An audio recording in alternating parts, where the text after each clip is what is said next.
Chapter 21.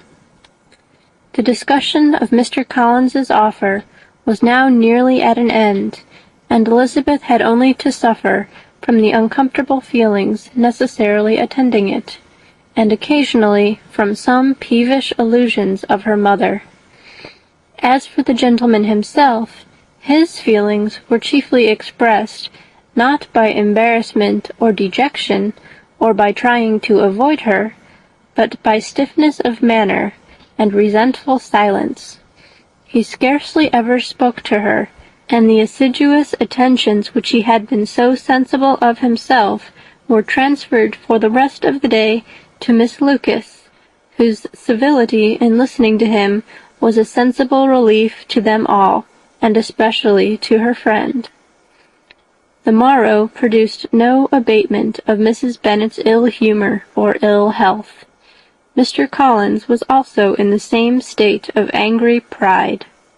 Elizabeth had hoped that his resentment might shorten his visit, but his plan did not appear in the least affected by it. He was always to have gone on Saturday, and to Saturday he meant to stay. After breakfast the girls walked to Meryton to inquire if Mr. Wickham were returned, and to lament over his absence from the Netherfield ball. He joined them on their entering the town, and attended them to their aunt's, where his regret and vexation and the concern of everybody was well talked over. To Elizabeth, however, he voluntarily acknowledged that the necessity of his absence had been self-imposed. "I found," said he, "as the time drew near, that I had better not meet Mr. Darcy, that to be in the same room, the same party with him, for so many hours together, might be more than I could bear, and that scenes might arise unpleasant to more than myself." She highly approved his forbearance, and they had leisure for a full discussion of it, and for all the commendation which they civilly bestowed on each other, as Wickham and another officer walked back with them to Longbourn, and during the walk he particularly attended to her. His accompanying them was a double advantage. She felt all the compliment it offered to herself, and it was most acceptable as an occasion of introducing him to her father and mother. Soon after their return, a letter was delivered to Miss Bennet. It came from Netherfield. The envelope contained a sheet of elegant, little, hot-pressed paper, well covered with a lady's fair flowing hand, and Elizabeth saw her sister's countenance change as she read it, and saw her dwelling intently on some particular passages. Jane recollected herself soon, and, putting the letter away, tried to join with her usual cheerfulness in the general conversation, but Elizabeth felt an anxiety on the subject which drew off her attention even from Wickham, and no sooner had he and his companion taken leave than a glance from Jane invited her to follow her upstairs. When they had gained their own room, Jane, taking out the letter, said, "This is from Caroline Bingley. What it contains has surprised me a good deal. The whole party have left Netherfield by this time, and are on their way to town, and without any intention of coming back again. You shall hear what she says." She then read the first sentence aloud, which comprised the information of their having just resolved to follow their brother to town directly, and of their meaning to dine in Grosvenor Street, where Mr. Hurst had a house. The next was in these words: "I do not pretend to regret anything I shall leave in Hertfordshire, except your society, my dearest friend, but we will hope, at some future period, to enjoy many returns of that delightful intercourse we have known, and in the meanwhile may lessen the pain of separation by a very frequent and most unreserved correspondence. I depend on you for that."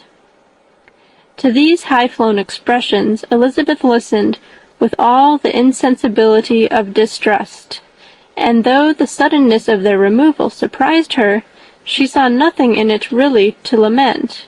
It was not to be supposed that their absence from Netherfield would prevent Mr. Bingley's being there, and as to the loss of their society, she was persuaded that Jane must cease to regard it in the enjoyment of his.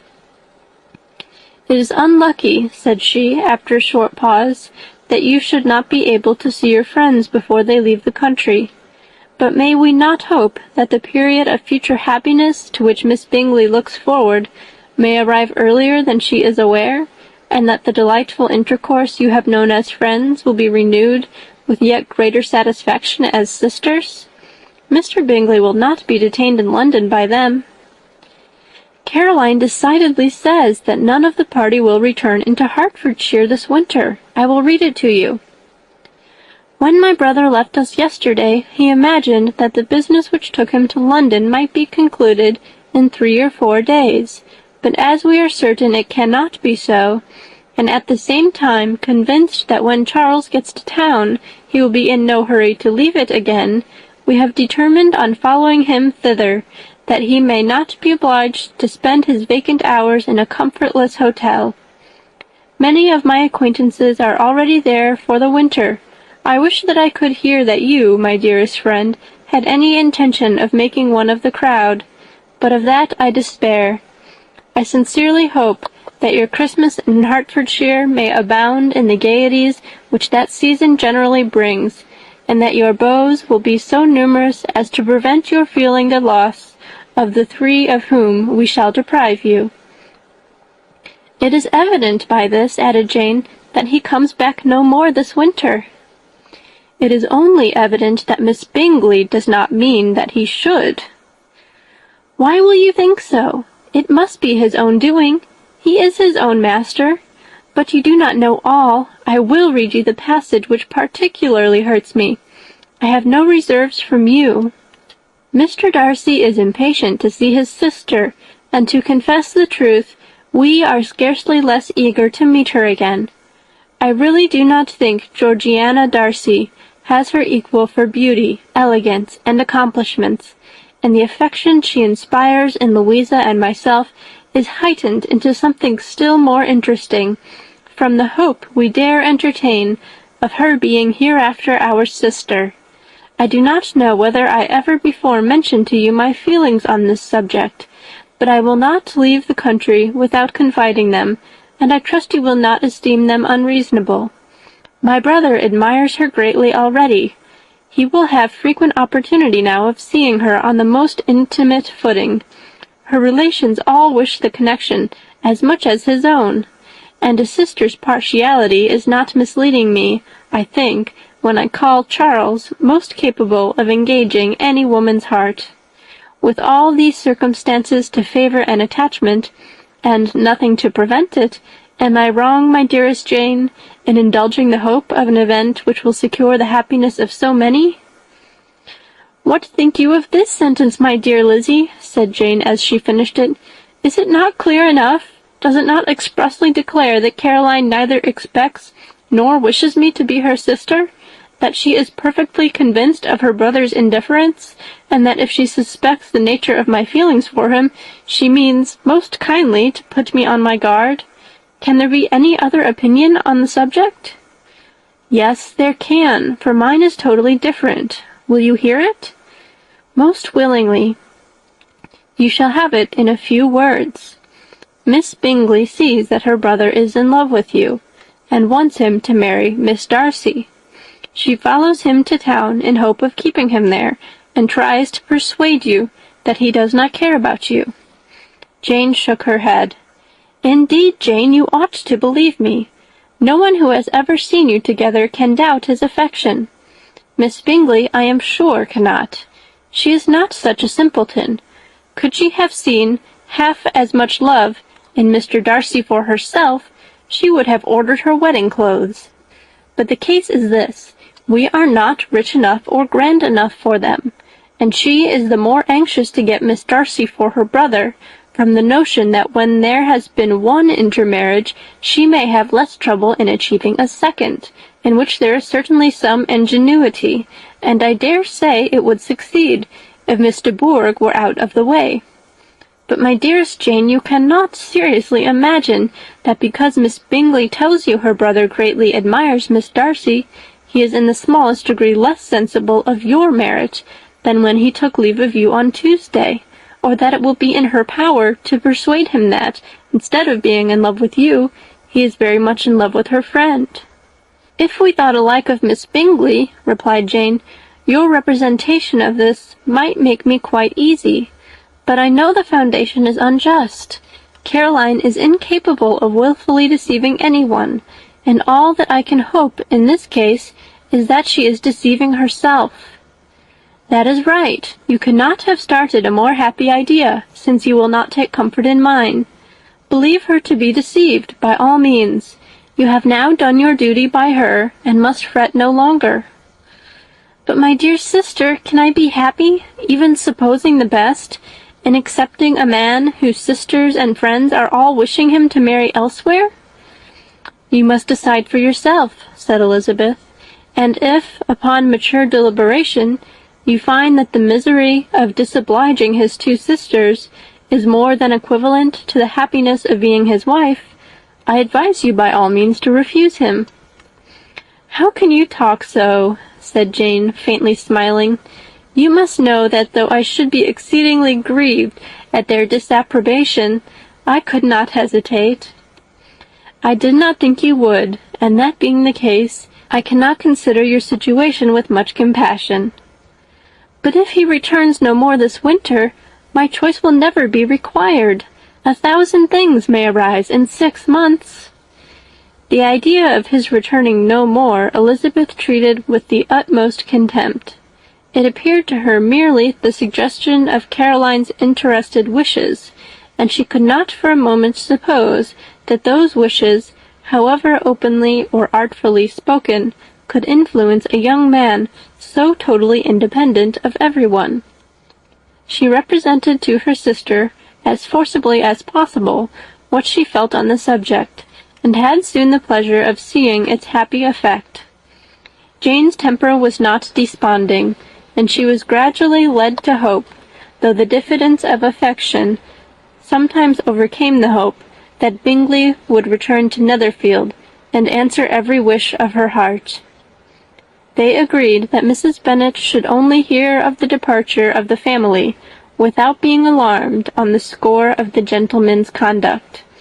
But even this partial communication gave her a great deal of concern, and she bewailed it as exceedingly unlucky that the ladies should happen to go away, just as they were all getting so intimate together.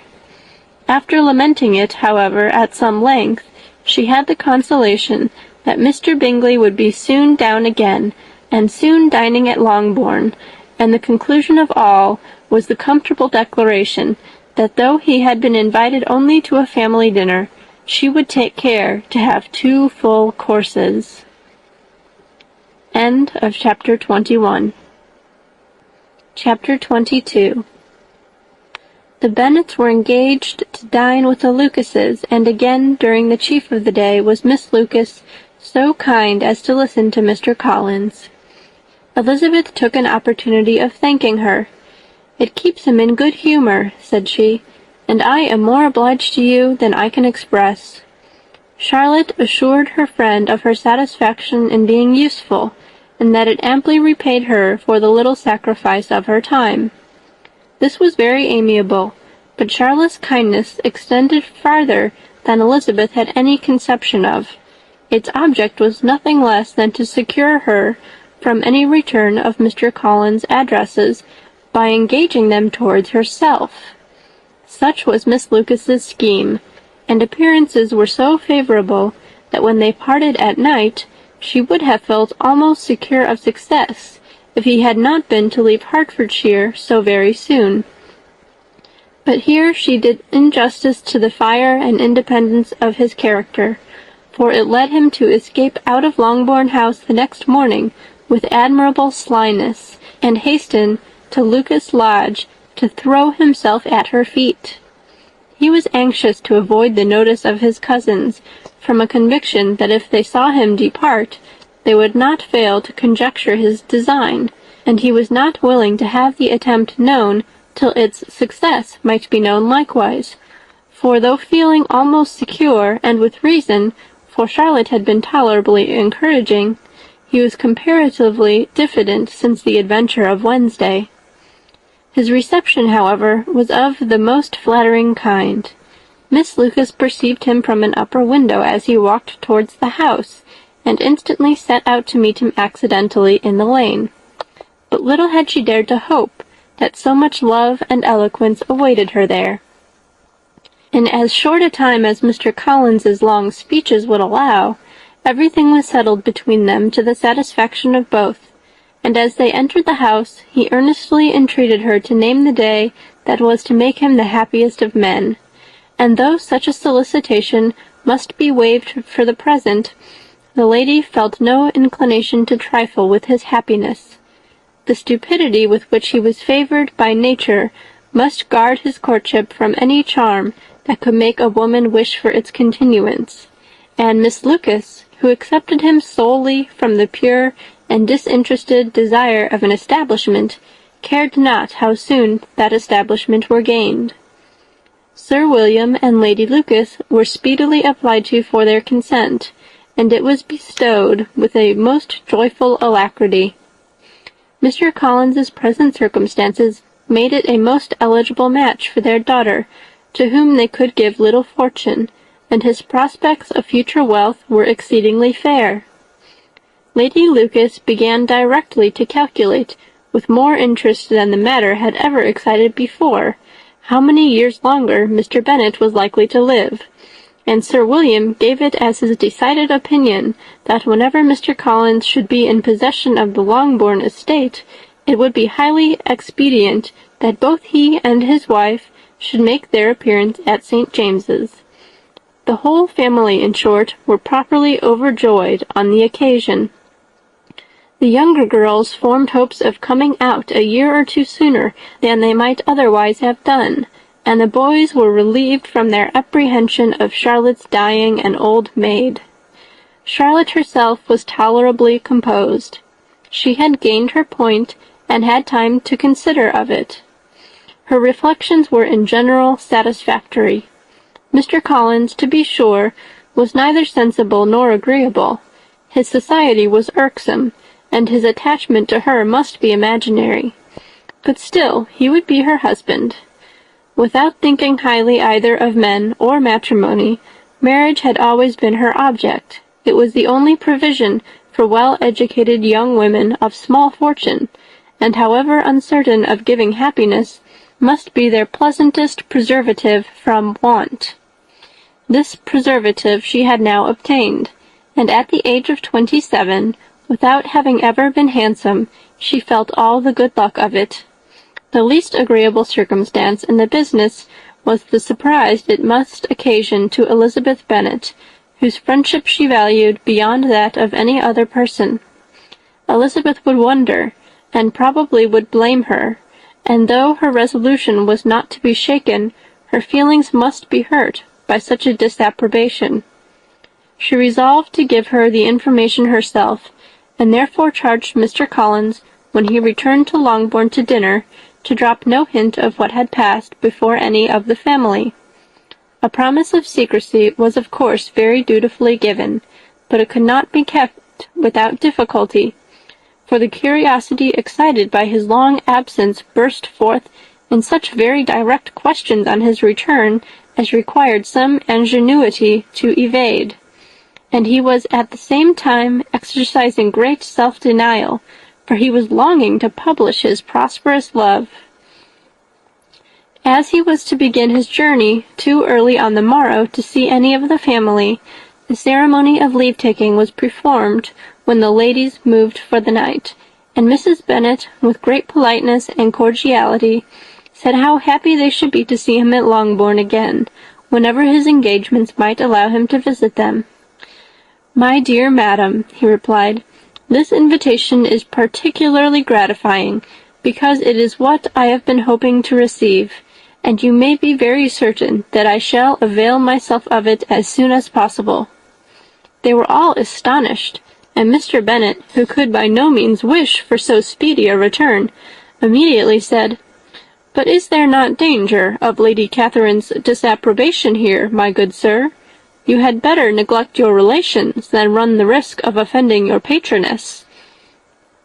"My dear sir," replied Mr. Collins, "I am particularly obliged to you for this friendly caution, and you may depend upon my not taking so material a step without her ladyship's concurrence.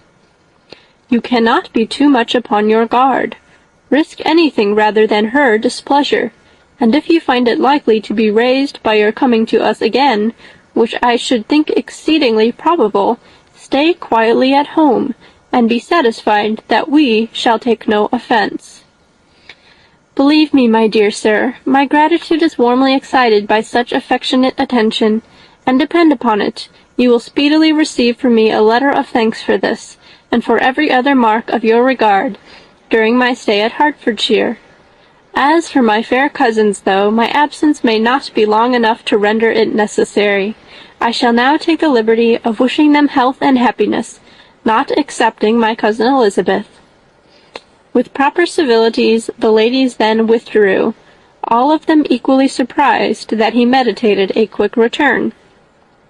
Mrs. Bennet wished to understand by it that he thought of paying his addresses to one of her younger girls, and Mary might have been prevailed on to accept him. She rated his abilities much higher than any of the others.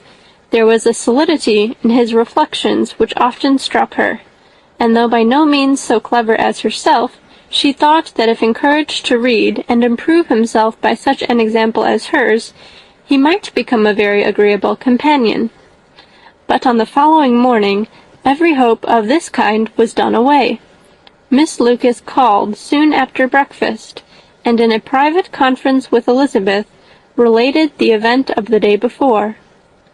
The possibility of Mr. Collins's fancying herself in love with her friend had once occurred to Elizabeth within the last day or two, but that Charlotte could encourage him seemed almost as far from possibility as she could encourage him herself, and her astonishment was consequently so great as to overcome at first the bounds of decorum, and she could not help crying out, "Engaged to Mr. Collins? My dear Charlotte, impossible!" The steady countenance which Miss Lucas had commanded in telling her story gave way to a momentary confusion here on receiving so direct a reproach, though, as it was no more than she expected, she soon regained her composure, and calmly replied, "Why should you be so surprised, my dear Eliza?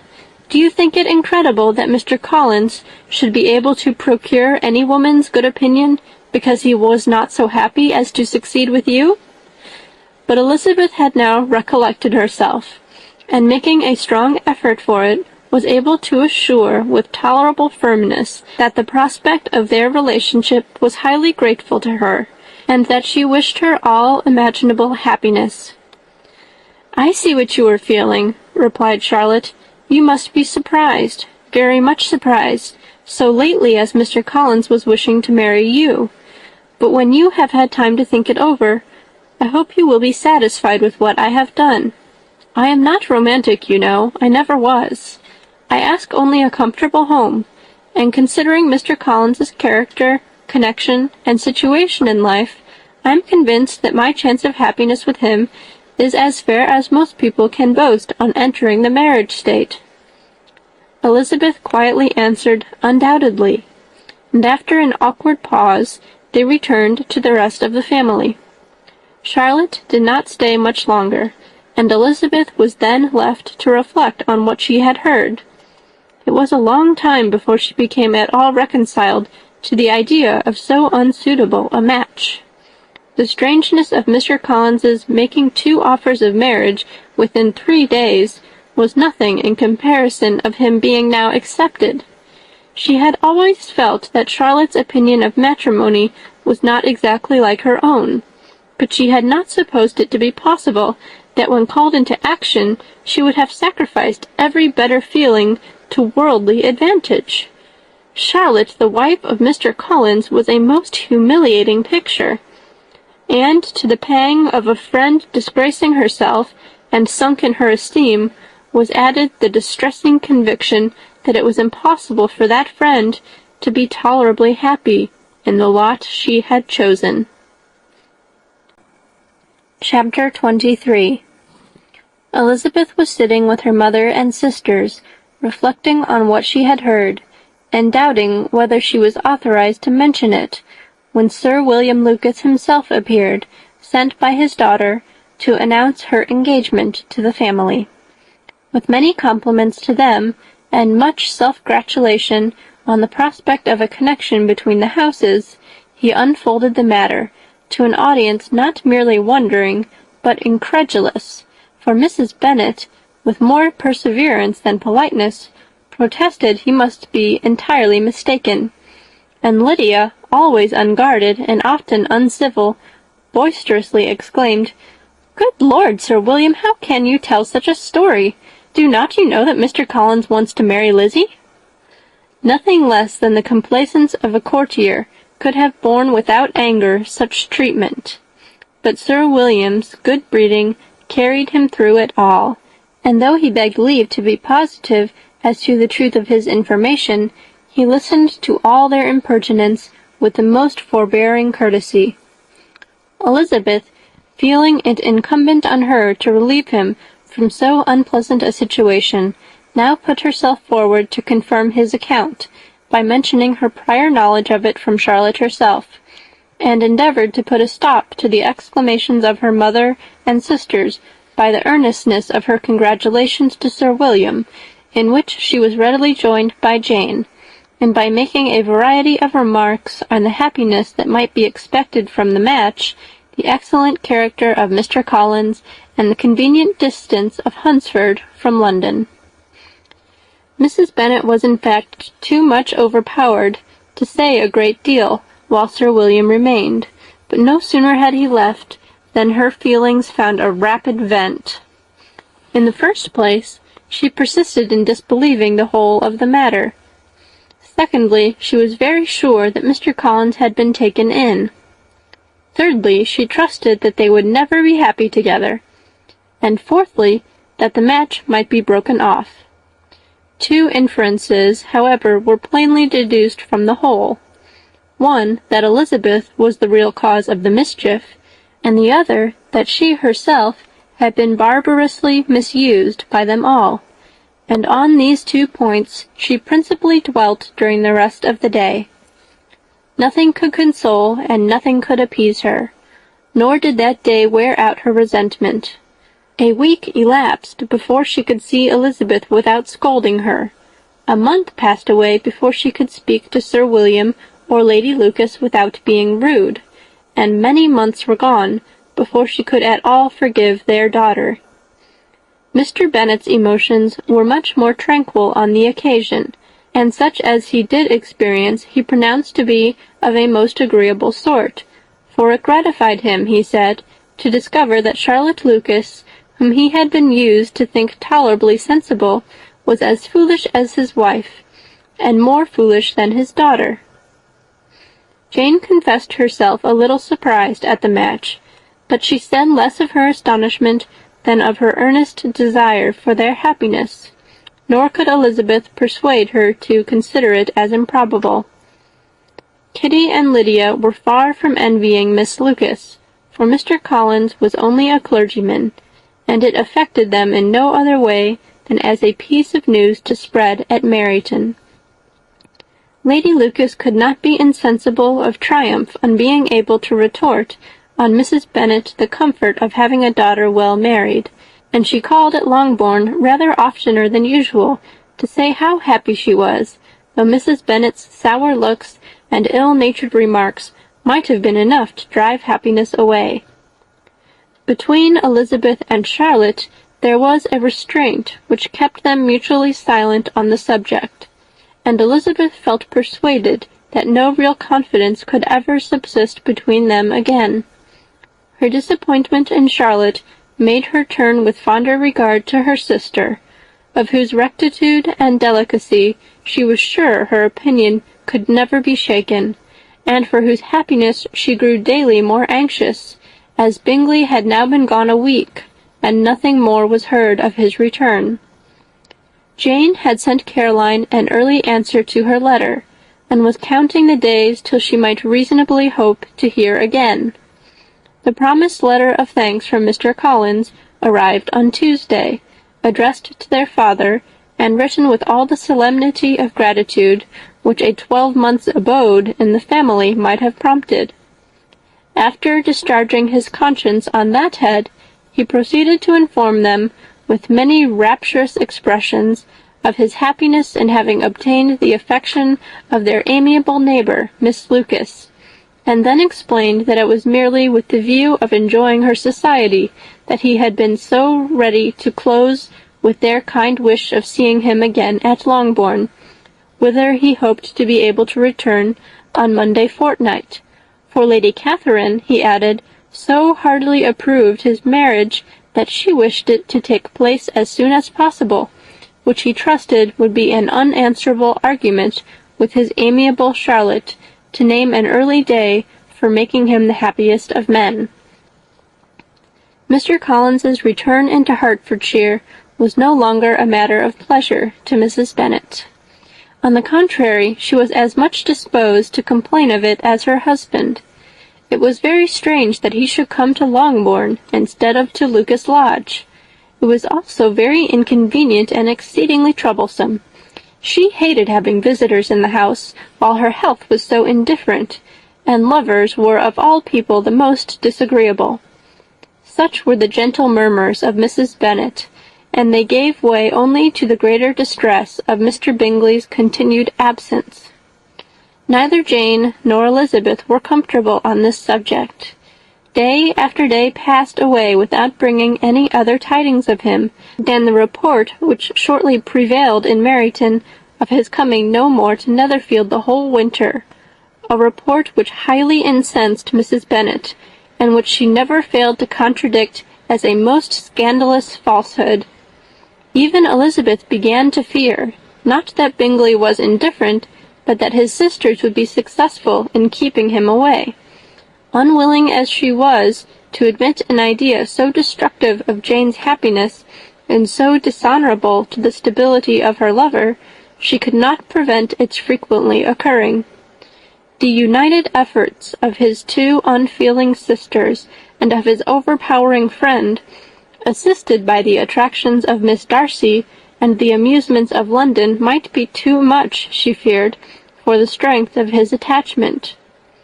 As for Jane, her anxiety under this suspense was, of course, more painful than Elizabeth's, but whatever she felt, she was desirous of concealing, and between herself and Elizabeth, therefore, the subject was never alluded to.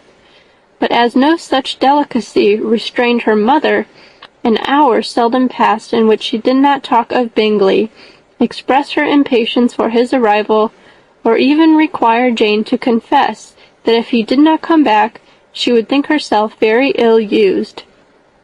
It needed all Jane's steady mildness to bear these attacks with tolerable tranquillity. Mr. Collins returned most punctually on Monday fortnight, but his reception at Longbourn was not quite so gracious as it had been on his first introduction. He was too happy, however, to need much attention, and luckily for the others, the business of love-making relieved them from a great deal of his company. The chief of every day was spent by him at Lucas Lodge, and he sometimes returned to Longbourn only in time to make an apology for his absence before the family went to bed. Mrs. Bennet was really in a most pitiable state. The very mention of anything concerning the match threw her into an agony of ill-humour, and wherever she went, she was sure of hearing it talked of. The sight of Miss Lucas was odious to her. As her successor in that house, she regarded her with jealous abhorrence. Whenever Charlotte came to see them, she concluded her to be anticipating the hour of possession, and whenever she spoke in a low voice to Mr. Collins, was convinced that they were talking of the Longbourn estate, and resolving to turn herself and her daughters out of the house as soon as Mr. Bennet were dead. She complained bitterly of all this to her husband. "Indeed, Mr. Bennet," said she, "it is very hard to think that Charlotte Lucas should ever be mistress of this house, that I should be forced to make way for her, and live to see her take her place in it."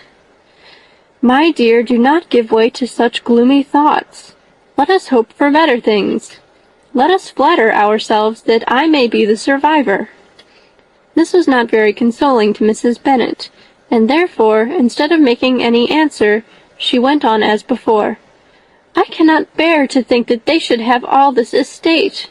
If it was not for the entail, I should not mind it." "What should you not mind?" "I should not mind anything at all." "Let us be thankful that you are preserved from a state of such insensibility." "I never can be thankful, Mr. Bennet, for anything about the entail. How anyone could have the conscience to entail away an estate from one's own daughters I cannot understand. And all for the sake of Mr. Collins, too. Why should he have it more than anybody else?" "I leave it to yourself to determine," said Mr. Bennet. End of chapter 23. Chapter 24. Miss Bingley's letter arrived, and put an end to doubt.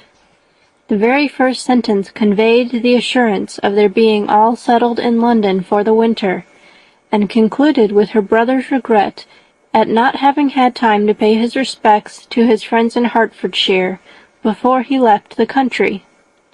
Hope was over, entirely over, and when Jane could attend to the rest of the letter, she found little, except the professed affection of the writer, that could give her any comfort. Miss Darcy's praise occupied the chief of it. Her many attractions were again dwelt on, and Caroline boasted joyfully of their increasing intimacy, and ventured to predict the accomplishment of the wishes which had been unfolded in her former letter. She wrote also with great pleasure of her brother's being an inmate of Mr. Darcy's house, and mentioned with raptures some plans of the latter with regard to new furniture. Elizabeth, to whom Jane very soon communicated the chief of all this, heard it in silent indignation. Her heart was divided between concern for her sister and resentment against all others. To Caroline's assertion of her brother's being partial to Miss Darcy she paid no credit. That he was really fond of Jane she doubted no more than she had ever done, and much as she had always been disposed to like him, she could not think without anger, hardly without contempt, on that easiness of temper, that want of proper resolution, which now made him the slave of his designing friends, and led him to sacrifice of his own happiness to the caprice of their inclination. Had his own happiness, however, been the only sacrifice, he might have been allowed to sport with it in whatever manner he thought best. But her sister's was involved in it, as she thought he must be sensible himself. It was a subject, in short, on which reflection would be long indulged, and must be unavailing. She could think of nothing else, and yet whether Bingley's regard had really died away, or were suppressed by his friend's interference, whether he had been aware of Jane's attachment, or whether it had escaped his observation, whatever were the case, though her opinion of him must be materially affected by the difference, her sister's situation remained the same, her peace equally wounded. A day or two passed before Jane had courage to speak of her feelings to Elizabeth, but at last, on Mrs. Bennet's leaving them together, after a longer irritation than usual about Netherfield and its master, she could not help saying, "Oh, that my dear mother had more command over herself! She can have no idea of the pain she gives me by her continual reflections on him. But I will not repine. It cannot last long. He will be forgot, and we shall all be as we were before."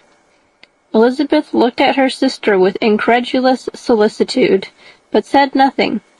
"You doubt me," cried Jane, slightly colouring. "Indeed, you have no reason. He may live in my memory as the most amiable man of my acquaintance, but that is all." I have nothing either to hope or fear, and nothing to reproach him with. Thank God, I have not that pain. A little time, therefore, I shall certainly try to get the better." With a stronger voice, she soon added, "I have this comfort immediately, that it has not been more than an error of fancy on my side, and that it has done no harm to anyone but myself."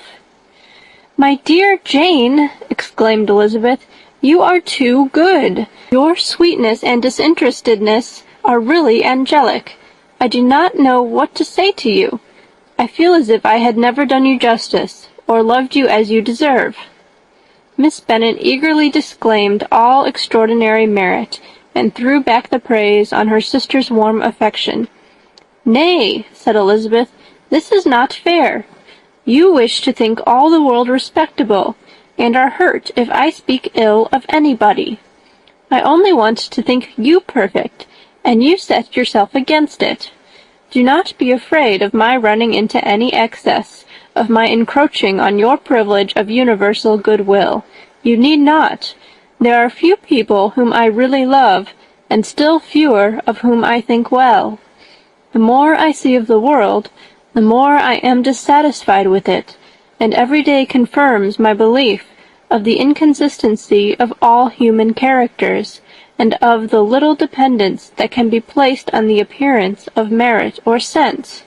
I have met with 2 instances lately. One I will not mention. The other is Charlotte's marriage. It is unaccountable. In every view it is unaccountable." "My dear Lizzie, do not give way to such feelings as these. They will ruin your happiness. You do not make allowance enough for difference of situation and temper. Consider Mr. Collins's respectability, and Charlotte's steady, prudent character. Remember that she is one of a large family, that as to fortune, it is a most eligible match, and be ready to believe for everybody's sake that she may feel something like regard and esteem for our cousin.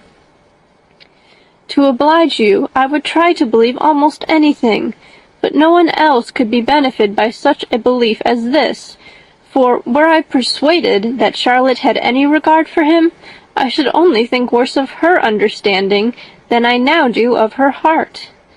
My dear Jane, Mr. Collins is a conceited, pompous, narrow-minded, silly man.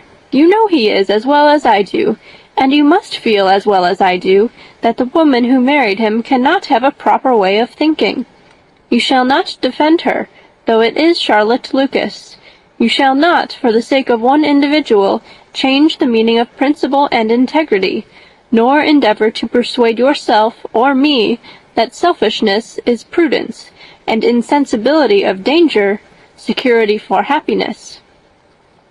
I must think your language too strong in speaking of both, replied Jane, and I hope you will be convinced of it by seeing them happy together. But enough of this. You alluded to something else. You mentioned 2 instances. I cannot misunderstand you, but I entreat you, dear Lizzie, not to pain me by thinking that person to blame, and saying your opinion of him is sunk. We must not be so ready to fancy ourselves intentionally injured. We must not expect a lively young man to be always so guarded and circumspect. It is very often nothing but our own vanity that deceives us. Women fancy admiration means more than it does, and men take care that they should.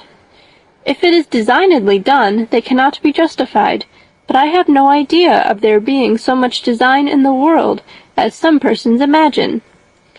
I am far from attributing any part of Mr. Bingley's conduct to design, said Elizabeth, but without scheming to do wrong, or to make others unhappy, there may be error, and there may be misery. Thoughtlessness, want of attention to other people's feelings, and want of resolution will do the business. And do you impute it to either of those? Yes, to the last. But if I go on, I shall displease you by saying what I think of persons you esteem. Stop me whilst you can. You persist, then, in supposing his sisters influence him? Yes, in conjunction with his friend. I cannot believe it. Why should they try to influence him? They can only wish his happiness, and if he is attached to me, no other woman can secure it. Your first position is false. They may wish many things besides his happiness. They may wish his increase of wealth and consequence. They may wish him to marry a girl who has all the importance of money, great connections, and pride. Beyond a doubt, they do wish him to choose Miss Darcy, replied Jane, but this may be from better feelings than you are supposing. They have known her much longer than they have known me. No wonder if they love her better. But whatever may be their own wishes, it is very unlikely they should have opposed their brothers. What sister would think herself at liberty to do it, unless there were something very objectionable? If they believed him attached to me, they would not try to part us. If he were so, they could not succeed. By supposing such an affection, you make everybody acting unnaturally and wrong, and me most unhappy. Do not distress me by the idea. I am not ashamed of having been mistaken, or at least it is light. It is nothing in comparison of what I should feel in thinking ill of him or his sisters. Let me take it in the best light, in the light in which it may be understood. Elizabeth could not oppose such a wish, and from this time Mr. Bingley's name was scarcely ever mentioned between them. Mrs. Bennet still continued to wonder and repine at his returning no more, and though a day seldom passed in which Elizabeth did not account for it clearly, there was little chance of her ever considering it with less perplexity. Her daughter endeavoured to convince her of what she did not believe herself, that his attentions to Jane had been merely the effect of a common and transient liking, which ceased when he saw her no more. But though the probability of the statement was admitted at the time, she had the same story to repeat every day. Mrs. Bennet's best comfort was that Mr. Bingley must be down again in the summer. Mr. Bennet treated the matter differently. "So, Lizzie," said he one day, "your sister is crossed in love, I find. I congratulate her. Next to being married, a girl likes to be crossed a little in love now and then. It is something to think of, and it gives her a sort of distinction among her companions. When is your turn to come? You will hardly bear to be long outdone by Jane. Now is your time. Here are officers enough in Meryton to disappoint all the young ladies in the country. Let Wickham be your man. He is a pleasant fellow, and would jilt you creditably." "Thank you, sir, but a less agreeable man would satisfy me. We must not all expect Jane's good fortune."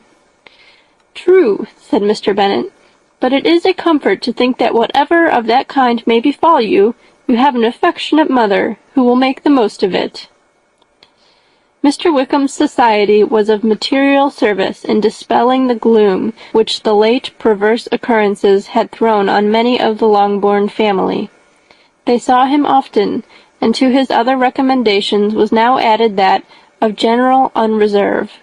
The whole of what Elizabeth had already heard, his claims on Mr. Darcy, and all that he had suffered from him, was now openly acknowledged and publicly canvassed, and everybody was pleased to know how much they had always disliked Mr. Darcy before they had known anything of the matter. Miss Bennet was the only creature who could suppose there might be any extenuating circumstances in the case, unknown to the society of Hertfordshire. Her mild and steady candour always pleaded for allowances, and urged the possibility of mistakes, but by everybody else Mr. Darcy was condemned as the worst of men. End of Chapter 24. Chapter 25. After a week spent in professions of love and schemes of felicity, Mr. Collins was called from his amiable Charlotte by the arrival of Saturday. The pain of separation, however, might be alleviated on his side by preparations for the reception of his bride, as he had reason to hope that shortly after his return into Hertfordshire the day would be fixed that was to make him the happiest of men. He took leave of his relations at Longbourn with as much solemnity as before, wished his fair cousin's health and happiness again, and promised their father another letter of thanks. On the following Monday, Mrs. Bennet had the pleasure of receiving her brother and his wife, who came as usual to spend the Christmas at Longbourn.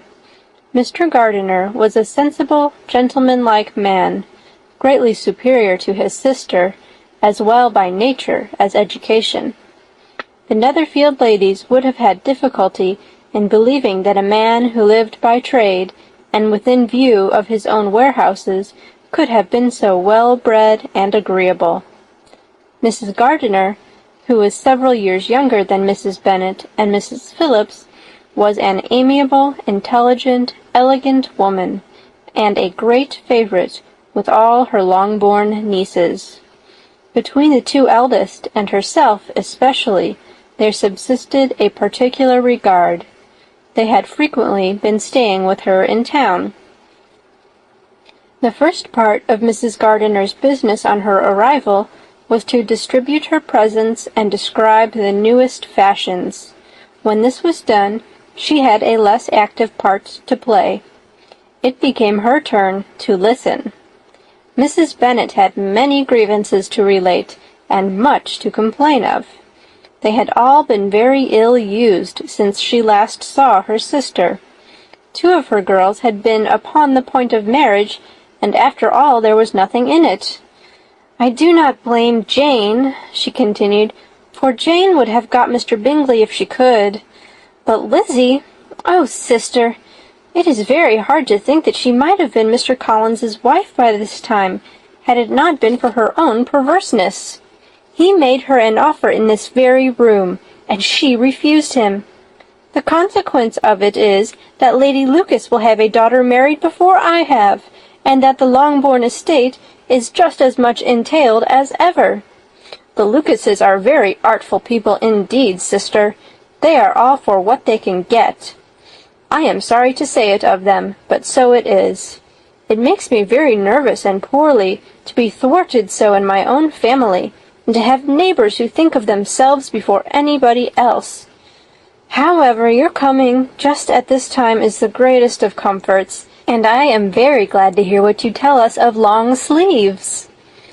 Mrs. Gardiner, to whom the chief of this news had been given before, in the course of Jane and Elizabeth's correspondence with her, made her sister a slight answer, and, in compassion to her nieces, turned the conversation. When alone with Elizabeth afterwards, she spoke more on the subject.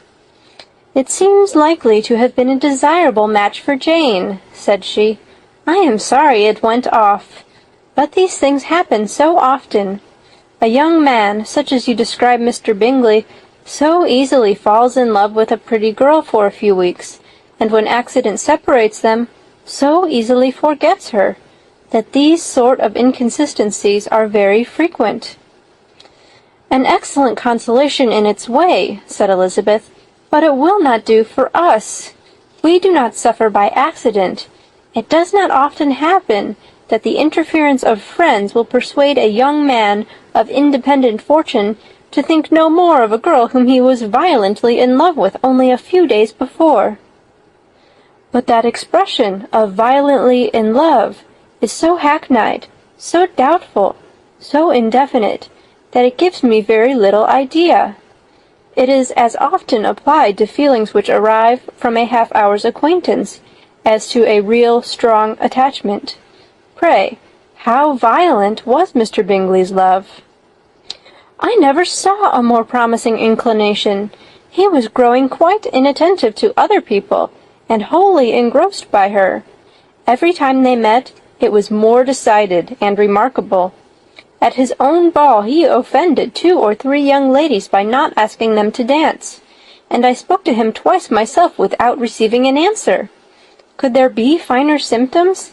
Is not general incivility the very essence of love?" "Oh, yes, of that kind of love, which I suppose him to have felt. Poor Jane, I am sorry for her, because, with her disposition, she may not get over it immediately. It had better have happened to you, Lizzie. You would have laughed yourself out of it sooner. But do you think she would be prevailed upon to go back with us? Change of scene might be of service, and perhaps a little relief from home may be as useful as anything." Elizabeth was exceedingly pleased with this proposal, and felt persuaded of her sister's ready acquiescence. "I hope," added Mrs. Gardiner, "that no consideration with regard to this young man will influence her. We live in so different a part of town, all our connections are so different, and, as you well know, we get out so little, that it is very improbable that they should meet at all, unless he really comes to see her." "And that is quite impossible, for he is now in the custody of his friend, and Mr. Darcy would no more suffer him to call on Jane in such a part of London." "My dear aunt, how could you think of it?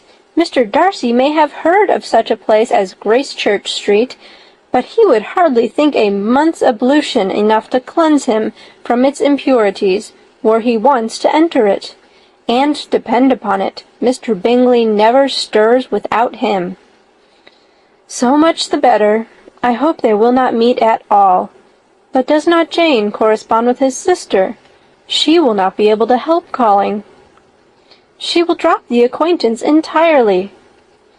But in spite of the certainty in which Elizabeth affected to place this point, as well as the still more interesting one of Bingley's being withheld from seeing Jane, she felt a solicitude on the subject which convinced her, on examination, that she did not consider it entirely hopeless.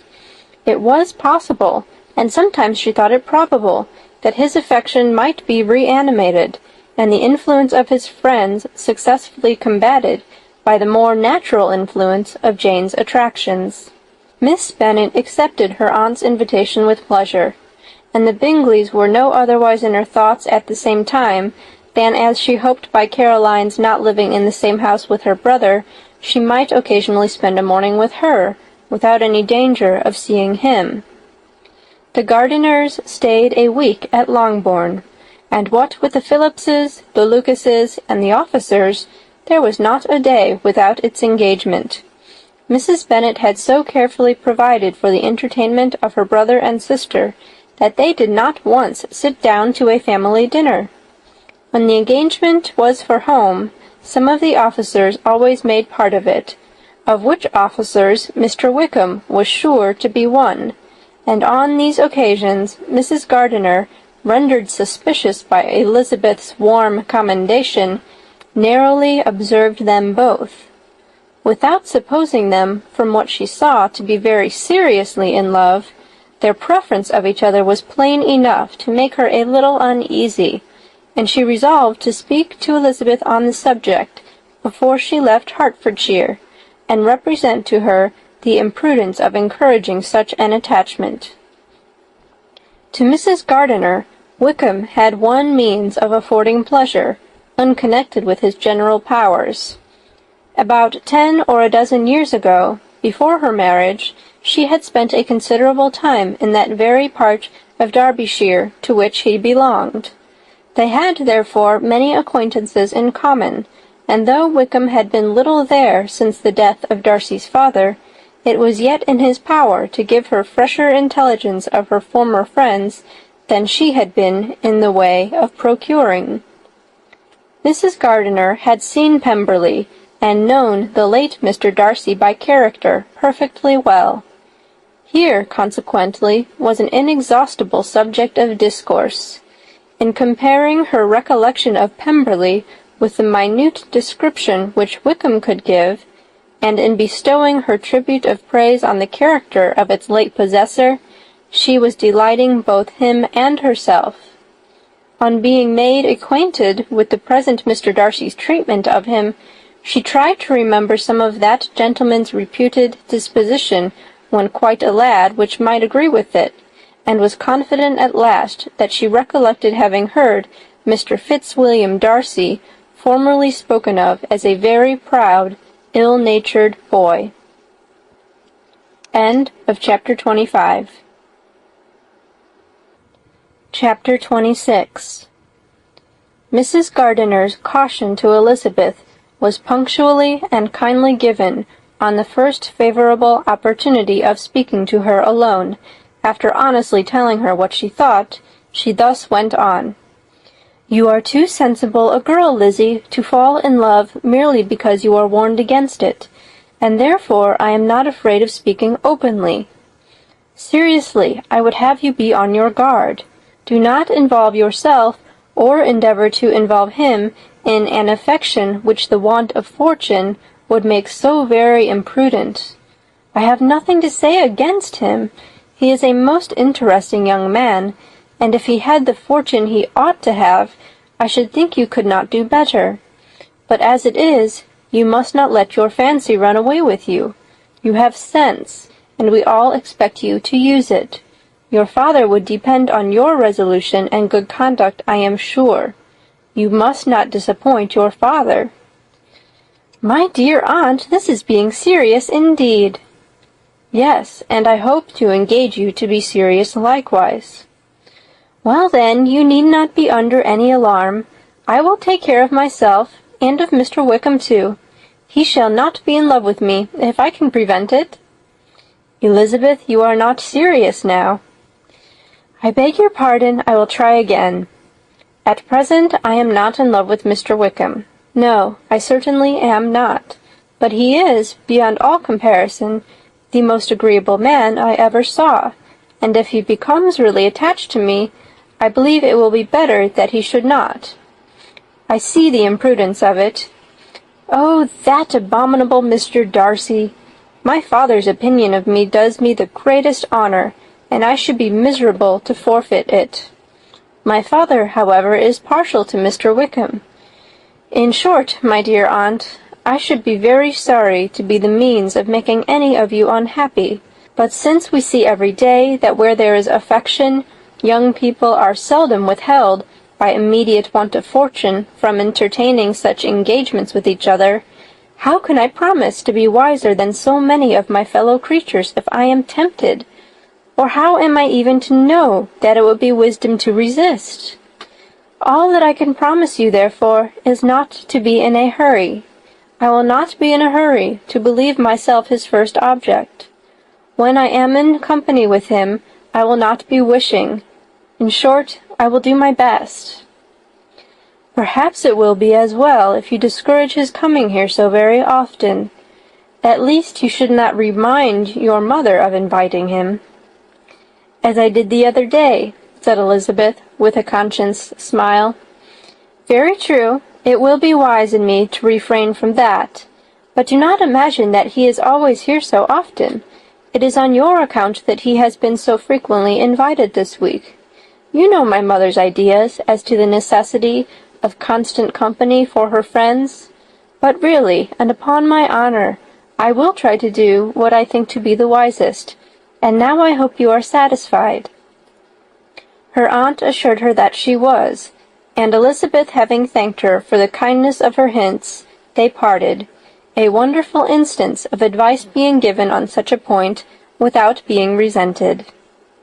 Mr. Collins returned into Hertfordshire soon after it had been quitted by the Gardiners and Jane, but as he took up his abode with the Lucases, his arrival was no great inconvenience to Mrs. Bennet.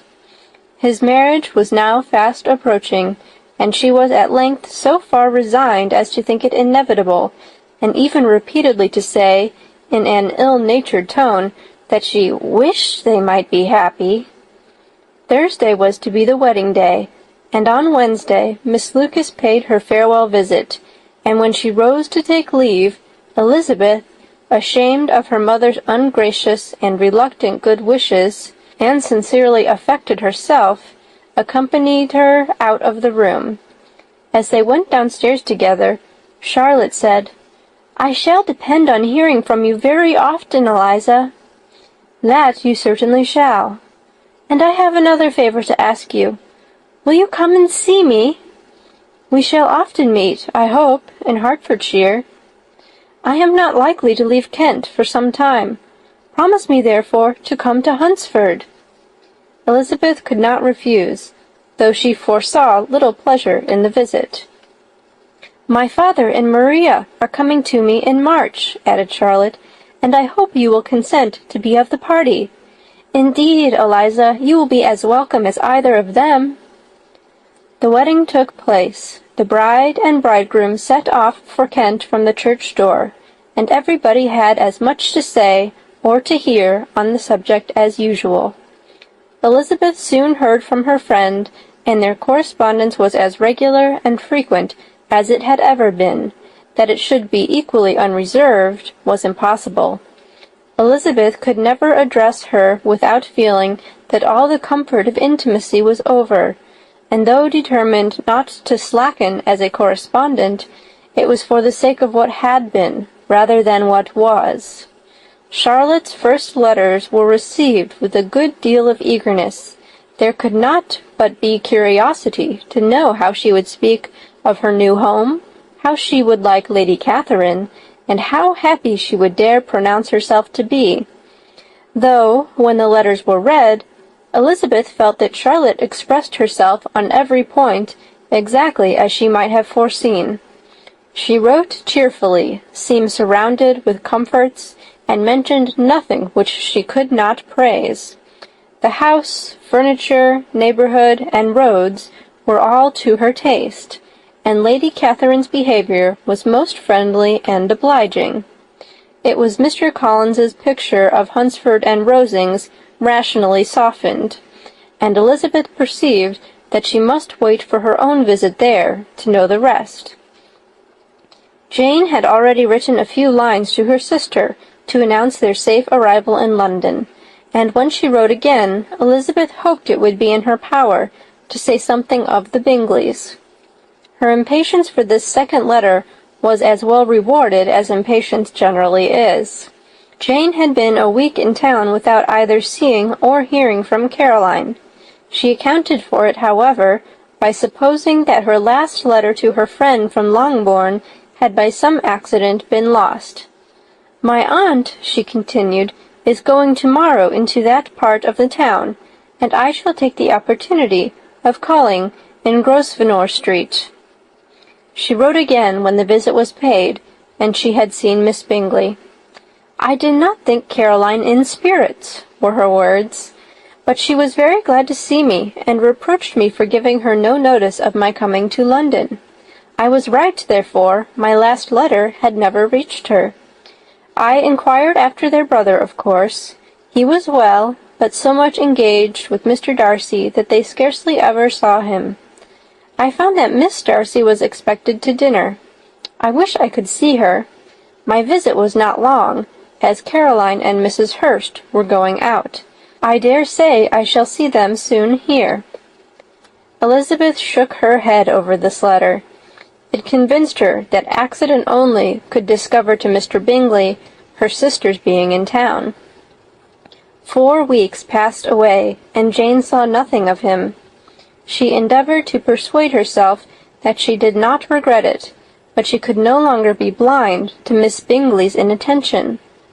After waiting at home every morning for a fortnight, and inventing every evening a fresh excuse for her, the visitor did at last appear, but the shortness of her stay, and yet more, the alteration of her manner, would allow Jane to deceive herself no longer. The letter which she wrote on this occasion to her sister will prove what she felt. "My dearest Lizzie will, I am sure, be incapable of triumphing in her better judgment at my expense, when I confess myself to have been entirely deceived in Miss Bingley's regard for me. But, my dear sister, though the event has proved you right, do not think me obstinate if I still assert that, considering what her behavior was, my confidence was as natural as your suspicion. I do not at all comprehend her reason for wishing to be so intimate with me, but if the same circumstances were to happen again, I am sure I should be deceived again.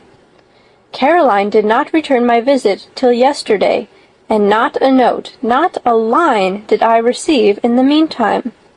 When she did come, it was very evident that she had no pleasure in it. She made a slight formal apology for not calling before, said not a word of wishing to see me again, and was in every respect so altered a creature that when she went away I was perfectly resolved to continue the acquaintance no longer. I pity, though I cannot help blaming her. She was very wrong in singling me out as she did. I can safely say that every advance to intimacy began on her side. But I pity her, because she must feel that she has been acting wrong, and because I am very sure that anxiety for her brother is the cause of it. I need not explain myself farther, and though we know this anxiety to be quite needless, yet if she feels it, it will easily account for her behavior to me. And so deservedly dear as he is to his sister, whatever anxiety she must feel on his behalf is natural and amiable. I cannot but wonder, however, at her having any such fears now, because if he had at all cared about me, we must have met long ago. He knows of my being in town, I am certain, from something she said herself, and yet it would seem, by her manner of talking, as if she wanted to persuade herself that he is really partial to Miss Darcy. I cannot understand it. If I were not afraid of judging harshly, I should be almost tempted to say there is a strong appearance of duplicity in all this. But I will endeavor to banish every painful thought, and think only of what will make me happy. Your affection, and the invariable kindness of my dear uncle and aunt. Let me hear from you very soon. Miss Bingley said something of his never returning to Netherfield again, of giving up the house, but not with any certainty. We had better not mention it. I am extremely glad that you have such pleasant accounts from our friends at Hunsford. Pray go to see them, with Sir William and Maria. I am sure you will be very comfortable there. Yours, etc. This letter gave Elizabeth some pain, but her spirits returned as she considered that Jane would no longer be duped, by the sister at least. All expectation from the brother was now absolutely over. She would not even wish for a renewal of his attentions. His character sunk on every review of it, and as a punishment for him, as well as a possible advantage to Jane, she seriously hoped he might really soon marry Mr. Darcy's sister, as by Wickham's account she would make him abundantly regret what he had thrown away. Mrs. Gardiner about this time reminded Elizabeth of her promise concerning that gentleman, and required information, and Elizabeth had such to send as might rather give contentment to her aunt than to herself. His apparent partiality had subsided. His attentions were over. He was the admirer of some one else. Elizabeth was watchful enough to see it all, but she could see it and write of it without material pain. Her heart had been slightly touched, and her vanity was satisfied with believing that she would have been his only choice had fortune permitted it. The sudden acquisition of £10,000 was the most remarkable charm of the young lady to whom he was now rendering himself agreeable. But Elizabeth, less clear-sighted perhaps in this case than in Charlotte's, did not quarrel with him for his wish of independence. Nothing, on the contrary, could be more natural, and while able to suppose that it cost him a few struggles to relinquish her, she was ready to allow it a wise and desirable measure for both, and could very sincerely wish him happy. All this was acknowledged to Mrs. Gardiner, and after relating the circumstances, she thus went on. I am now convinced, my dear aunt, that I have never been much in love, for had I really experienced that pure and elevating passion, I should at present detest his very name, and wish him all manner of evil. But my feelings are not only cordial towards him, they are even impartial towards Miss King. I cannot find out that I hate her at all, or that I am in the least unwilling to think her a very good sort of girl. There can be no love in all this. My watchfulness has been effectual, and though I certainly should be a more interesting object to all my acquaintances were I distractedly in love with him, I cannot say that I regret my comparative insignificance. Importance may sometimes be purchased too dearly. Kitty and Lydia take his defection much more to heart than I do. They are young in the ways of the world, and not yet open to the mortifying conviction that handsome young men must have something to live on, as well as the plain. End of Chapter 26. Chapter 27. With no greater events than these in the Longbourn family, and otherwise diversified by little beyond the walks to Meryton, sometimes dirty and sometimes cold, did January and February pass away. March was to take Elizabeth to Hunsford. She had not at first thought very seriously of going thither, but Charlotte, she soon found, was depending on the plan, and she gradually learned to consider it herself with greater pleasure as well as greater sincerity. Absence had increased her desire of seeing Charlotte again, and weakened her disgust of Mr. Collins. There was novelty in the scheme, and as, with such a mother and such uncompanionable sisters, home could not be faultless, a little change was not unwelcome for its own sake. The journey would moreover give her a peep at Jane, and, in short, as the time drew near, she would have been very sorry for any delay. Everything, however, went on smoothly, and was finally settled according to Charlotte's first sketch. She was to accompany Sir William and his second daughter. The improvement of spending a night in London was added in time, and the plan became perfect as plan could be. The only pain was in leaving her father, who would certainly miss her, and who, when it came to the point, so little liked her going that he told her to write to him, and almost promised to answer her letter. The farewell between herself and Mr. Wickham was perfectly friendly, on his side even more. His present pursuit could not make him forget that Elizabeth had been the first to excite and to deserve his attention, the first to listen and to pity, the first to be admired, and in his manner of bidding her adieu, wishing her every enjoyment, reminding her of what she was to expect in Lady Catherine de Bourgh, and trusting their opinion of her, their opinion of everybody, would always coincide. There was a solicitude, an interest which she felt must ever attach her to him with a most sincere regard, and she parted from him convinced that, whether married or single, he must always be her model of the amiable and pleasing. Her fellow travellers the next day were not of a kind to make her think him less agreeable. Sir William Lucas and his daughter Maria, a good-humoured girl, but as empty-headed as himself, had nothing to say that could be worth hearing, and were listened to with about as much delight as the rattle of the chaise. Elizabeth loved absurdities, but she had known Sir William's too long. He could tell her nothing new of the wonders of his presentation and knighthood, and his civilities were worn out, like his information. It was a journey of only 24 miles, and they began it so early as to be in Gracechurch Street by noon. As they drove to Mr. Gardiner's door, Jane was at a drawing-room window watching their arrival. When they entered the passage, she was there to welcome them, and Elizabeth, looking earnestly in her face, was pleased to see it healthful and lovely as ever.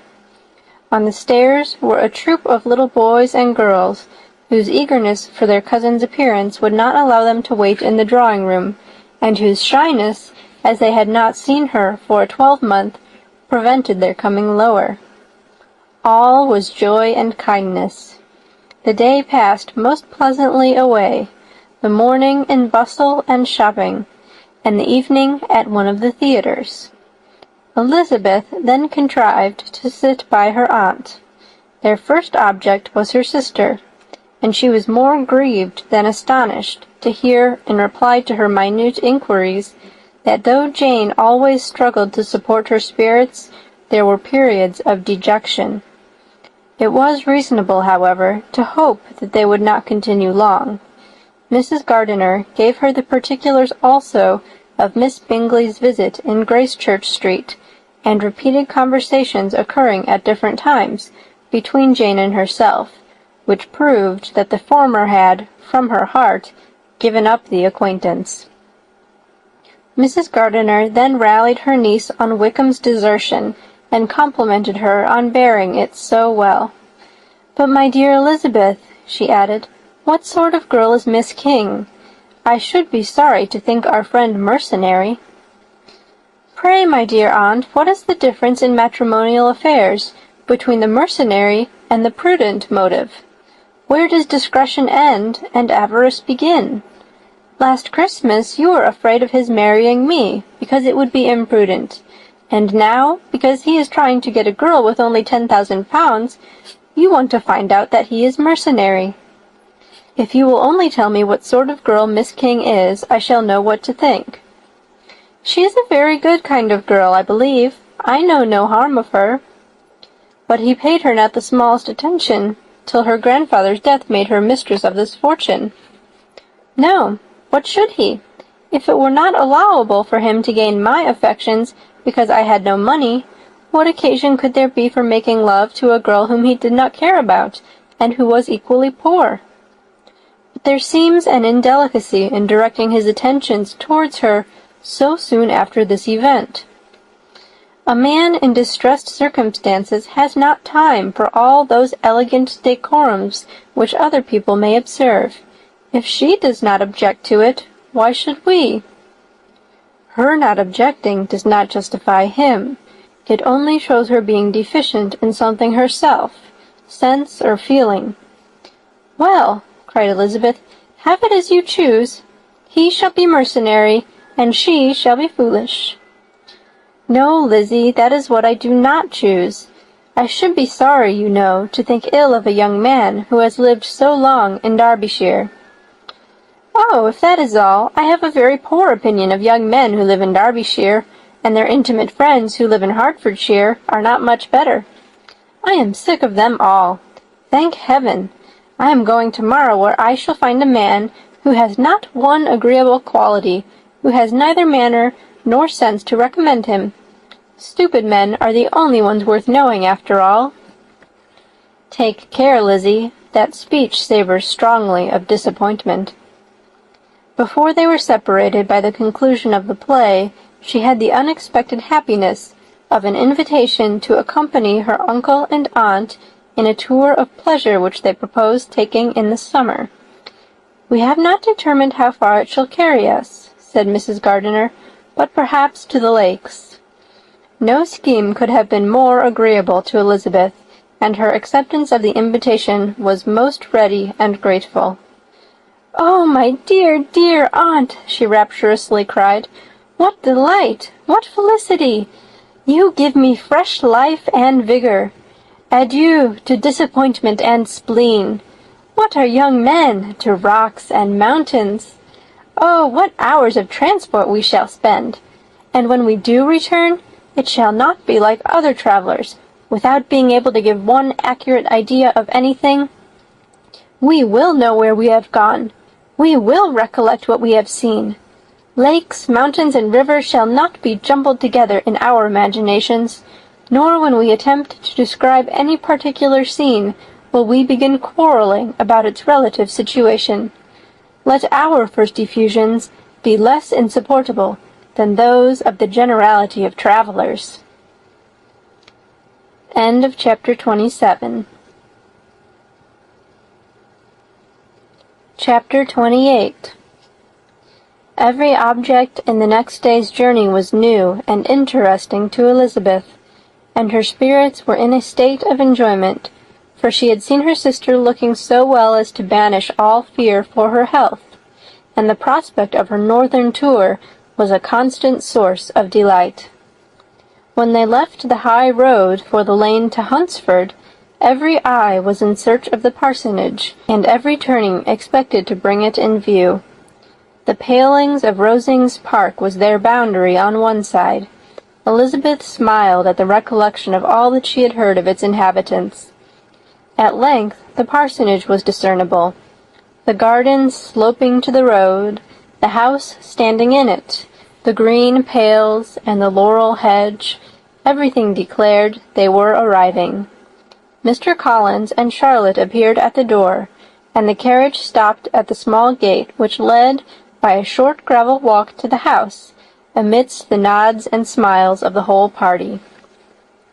In a moment they were all out of the chaise, rejoicing at the sight of each other. Mrs. Collins welcomed her friends with the liveliest pleasure, and Elizabeth was more and more satisfied with coming when she found herself so affectionately received. She saw instantly that her cousin's manners were not altered by his marriage. His formal civility was just what it had been, and he detained her some minutes at the gate to hear and satisfy his inquiries after all her family. They were then, with no other delay than his pointing out the neatness of the entrance, taken into the house, and as soon as they were in the parlor, he welcomed them a second time, with ostentatious formality, to his humble abode, and punctually repeated all his wife's offers of refreshment. Elizabeth was prepared to see him in his glory, and she could not help in fancying that in displaying the good proportion of the room, its aspect and its furniture, he addressed himself particularly to her, as if wishing to make her feel what she had lost in refusing him. But though everything seemed neat and comfortable, she was not able to gratify him by any sigh of repentance, and rather looked with wonder at her friend that she could have so cheerful an air with such a companion. When Mr. Collins said anything of which his wife might reasonably be ashamed, which certainly was not unseldom, she involuntarily turned her eye on Charlotte. Once or twice she could discern a faint blush, but in general Charlotte wisely did not hear. After sitting long enough to admire every article of furniture in the room, from the sideboard to the fender, to give an account of their journey, and of all that had happened in London, Mr. Collins invited them to take a stroll in the garden, which was large and well laid out, and to the cultivation of which he attended himself. To work in this garden was one of his most respectable pleasures, and Elizabeth admired the command of countenance with which Charlotte talked of the healthfulness of the exercise, and owned she encouraged it as much as possible. Here, leading the way through every walk and crosswalk, and scarcely allowing them an interval to utter the praises he asked for, every view was pointed out with a minuteness which left beauty entirely behind. He could number the fields in every direction, and could tell how many trees were in the most distant clump. But of all the views which his garden, or which the country, or kingdom could boast, none were to be compared with the prospect of Rosings, afforded by an opening in the trees that bordered the park nearly opposite the front of his house. It was a handsome modern building, well situated on rising ground. From his garden Mr. Collins would have led them round his 2 meadows, but the ladies, not having shoes to encounter the remains of a white frost, turned back, and while Sir William accompanied him, Charlotte took her sister and friend over the house, extremely well pleased, probably, to have the opportunity of showing it without her husband's help. It was rather small, but well built and convenient, and everything was fitted up and arranged with a neatness and consistency of which Elizabeth gave Charlotte all the credit. When Mr. Collins could be forgotten, there was really an air of great comfort throughout, and by Charlotte's evident enjoyment of it, Elizabeth supposed he must be often forgotten. She had already learnt that Lady Catherine was still in the country. It was spoken of again while they were at dinner, when Mr. Collins, joining in, observed, "Yes, Miss Elizabeth, you will have the honour of seeing Lady Catherine de Bourgh on the ensuing Sunday at church, and I need not say you will be delighted with her. She is all affability and condescension, and I doubt not but you will be honoured with some portion of her notice when service is over. I have scarcely any hesitation in saying she will include you and my sister Maria in every invitation with which she honours us during your stay here. Her behavior to my dear Charlotte is charming. We dine at Rosings twice every week, and are never allowed to walk home. Her ladyship's carriage is regularly ordered for us. I should say one of her ladyship's carriages, for she has several. Lady Catherine is a very respectable, sensible woman indeed, said Charlotte, and a most attentive neighbor. Very true, my dear. That is exactly what I say. She is the sort of woman whom one cannot regard with too much deference. The evening was spent chiefly in talking over Hertfordshire news, and telling again what had already been written. In the solitude of her chamber, had to meditate upon Charlotte's degree of contentment, to understand her address in guiding, and composure in bearing with, her husband, and to acknowledge that it was all done very well. She had also to anticipate how her visit would pass, the quiet tenor of their usual employments, the vexatious interruptions of Mr. Collins, and the gaieties of their intercourse with Rosings. A lively imagination soon settled it all. About the middle of the next day, as she was in her room getting ready for a walk, a sudden noise below seemed to speak the whole house in confusion, and, after listening a moment, she heard somebody running upstairs in a violent hurry, and calling loudly after her. She opened the door and met Maria in the landing-place, who, breathless with agitation, cried out, "Oh, my dear Eliza, pray make haste and come into the dining-room, for there is such a sight to be seen. I will not tell you what it is. Make haste, and come down this moment." Elizabeth asked questions in vain. Maria would tell her nothing more, and down they ran into the dining-room, which fronted the lane, in quest of this wonder. It was two ladies, stopped in a low phaeton, at the garden gate. "And this is all?" cried Elizabeth. "I expected at least that the pigs were got into the garden, and here is nothing but Lady Catherine and her daughter." "My dear," said Maria, quite shocked at the mistake, "it is not Lady Catherine. The old lady is Mrs. Jenkinson, who lives with them. The other is Miss de Bourgh. Only look at her. She is quite a little creature. Who would have thought that she could be so thin and small? She is abominably rude to keep Charlotte out of doors in all this wind. Why does she not come in?" "Oh, Charlotte says she hardly ever does. It is the greatest of favors when Miss de Bourgh comes in." "I like her appearance," said Elizabeth, struck with other ideas. "She looks sickly and cross. Yes, she will do for him very well. She will make him a very proper wife." Mr. Collins and Charlotte were both standing at the gate in conversation with the ladies, and Sir William, to Elizabeth's high diversion, was stationed in the doorway, in earnest contemplation of the greatness before him, and constantly bowing whenever Miss de Bourgh looked that way. At length there was nothing more to be said. The ladies drove on, and the others returned into the house. Mr. Collins no sooner saw the two girls than he began to congratulate them on their good fortune, which Charlotte explained by letting them know that the whole party was asked to dine at Rosings the next day. End of chapter 28. Chapter 29. Mr. Collins's triumph, in consequence of this invitation, was complete.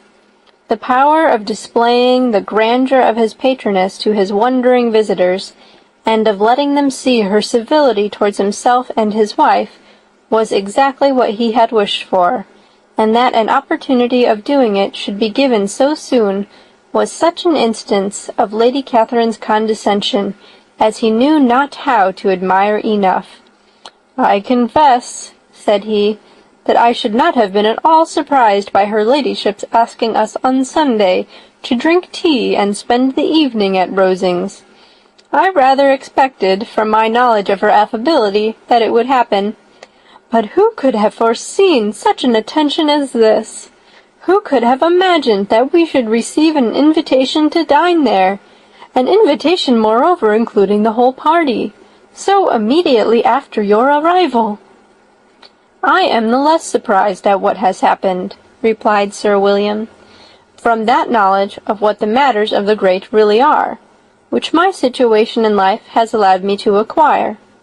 About the court, such instances of elegant breeding are not uncommon." Scarcely anything was talked of the whole day or next morning but their visit to Rosings. Mr. Collins was carefully instructing them in what they were to expect, that the sight of such rooms, so many servants, and so splendid a dinner might not wholly overpower them. When the ladies were separating for the toilette, he said to Elizabeth, "Do not make yourself uneasy, my dear cousin, about your apparel. Lady Catherine is far from requiring that elegance of dress in us which becomes herself and her daughter. I would advise you merely to put on whatever of your clothes is superior to the rest. There is no occasion for anything more. Lady Catherine will not think the worse of you for being simply dressed. She likes to have the distinction of rank preserved." While they were dressing, he came 2 or 3 times to their different doors to recommend their being quick, as Lady Catherine very much objected to be kept waiting for her dinner. Such formidable accounts of her ladyship and her manner of living quite frightened Maria Lucas, who had been little used to company, and she looked forward to her introduction at Rosings with as much apprehension as her father had done to his presentation at St. James's. As the weather was fine, they had a pleasant walk of about half a mile across the park. Every park has its beauty and its prospects, and Elizabeth saw much to be pleased with, though she could not be in such raptures as Mr. Collins expected the scene to inspire, and was but slightly affected by his enumeration of the windows in front of the house, and his relation of what the glazing altogether had originally cost Sir Louis de Bourgh. When they ascended the steps to the hall, Maria's alarm was every moment increasing, and even Sir William did not look perfectly calm. Elizabeth's courage did not fail her. She had heard nothing of Lady Catherine that spoke her awful from any extraordinary talents or miraculous virtue, and the mere stateliness of money or rank she thought she could witness without trepidation. From the entrance hall, of which Mr. Collins pointed out with a rapturous air the fine proportion and the finished ornaments, they followed the servants through an antechamber to the room where Lady Catherine, her daughter, and Mrs. Jenkinson were sitting. Her ladyship, with great condescension, arose to receive them, and as Mrs. Collins had settled it with her husband that the office of introduction should be hers, it was performed in a proper manner, without any of those apologies and thanks which he would have thought necessary. In spite of having been at St. James's, Sir William was so completely awed by the grandeur surrounding him that he had but just courage enough to make a very low bow and take his seat without saying a word, and his daughter, frightened almost out of her senses, sat on the edge of her chair, not knowing which way to look. Elizabeth found herself quite equal to the scene, and could observe the 3 ladies before her composedly. Lady Catherine was a tall, large woman, with strongly marked features, which might once have been handsome. Her air was not conciliating, nor was her manner of receiving them such as to make her visitors forget their inferior rank.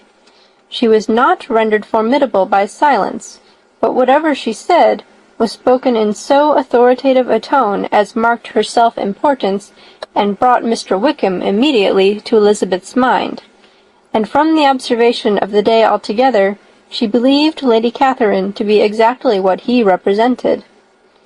When, after examining the mother, in whose countenance and deportment she soon found some resemblance of Mr. Darcy, she turned her eyes on the daughter.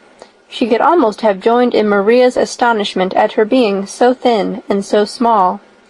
There was neither in figure nor face any likeness between the ladies. Miss de Bourgh was pale and sickly.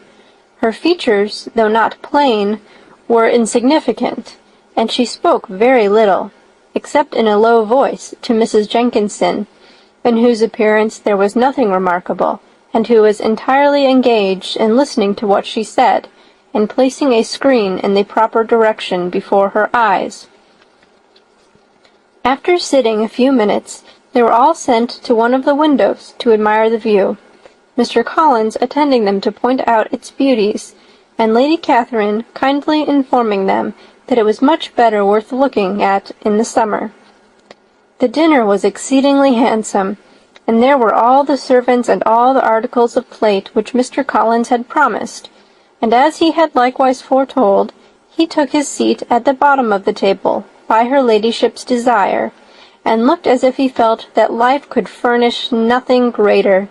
He carved and ate and praised with delighted alacrity, and every dish was commended, first by him and then by Sir William, who was now enough recovered to echo whatever his son-in-law said, in a manner which Elizabeth wondered Lady Catherine could bear. But Lady Catherine seemed gratified by their excessive admiration, and gave most gracious smiles, especially when any dish on the table proved a novelty to them. The party did not supply much conversation.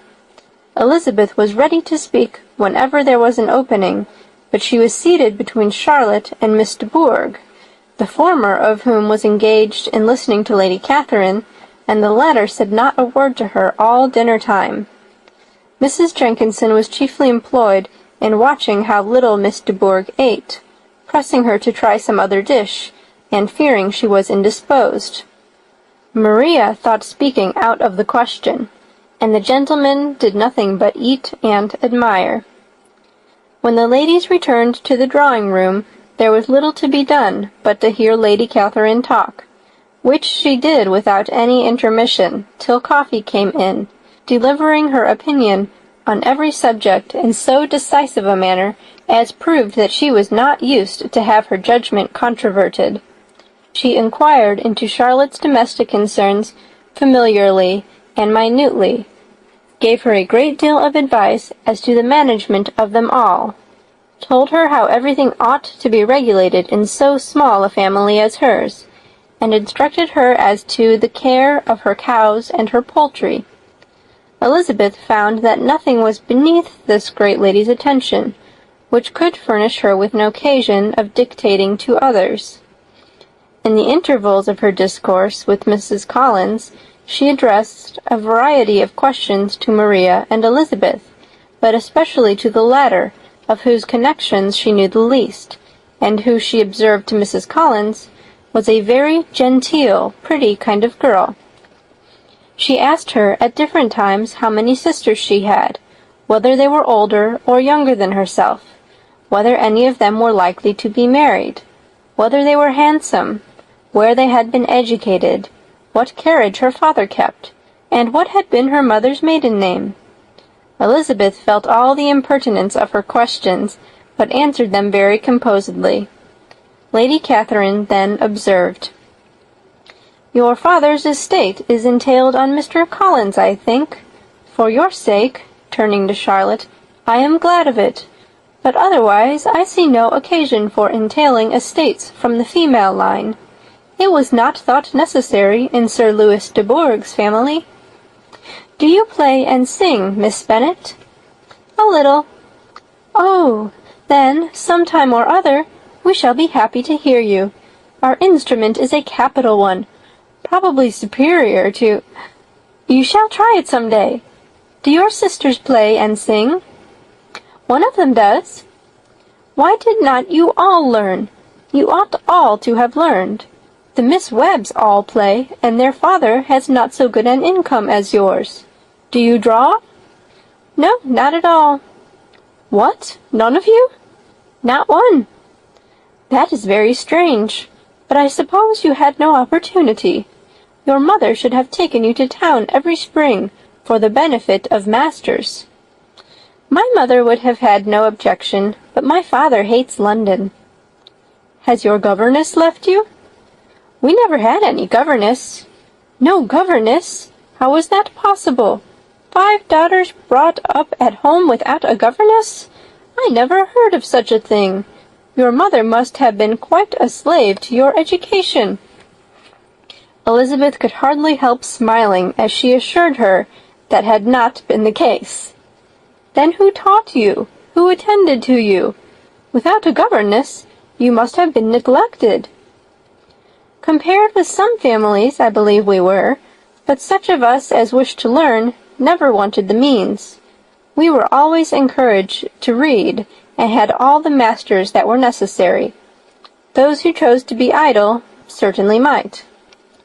"Aye, no doubt, but that is what a governess will prevent, and if I had known your mother, I should have advised her most strenuously to engage one. I always say that nothing is to be done in education without steady and regular instruction, and nobody but a governess can give it. It is wonderful how many families I have been the means of supplying in that way. I am always glad to get a young person well placed out.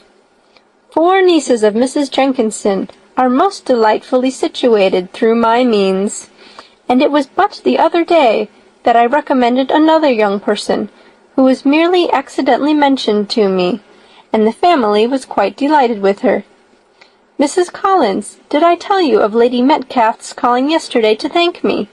She finds Miss Pope a treasure. 'Lady Catherine,' she said, 'you have given me a treasure.' Are any of your younger sisters out, Miss Bennet?" "Yes, ma'am, all." "All? What? All 5 out at once? Very odd. And you only the second. The younger ones out before the elder ones are married? Your younger sisters must be very young." "Yes, my youngest is not 16. Perhaps she is full young to be much in company.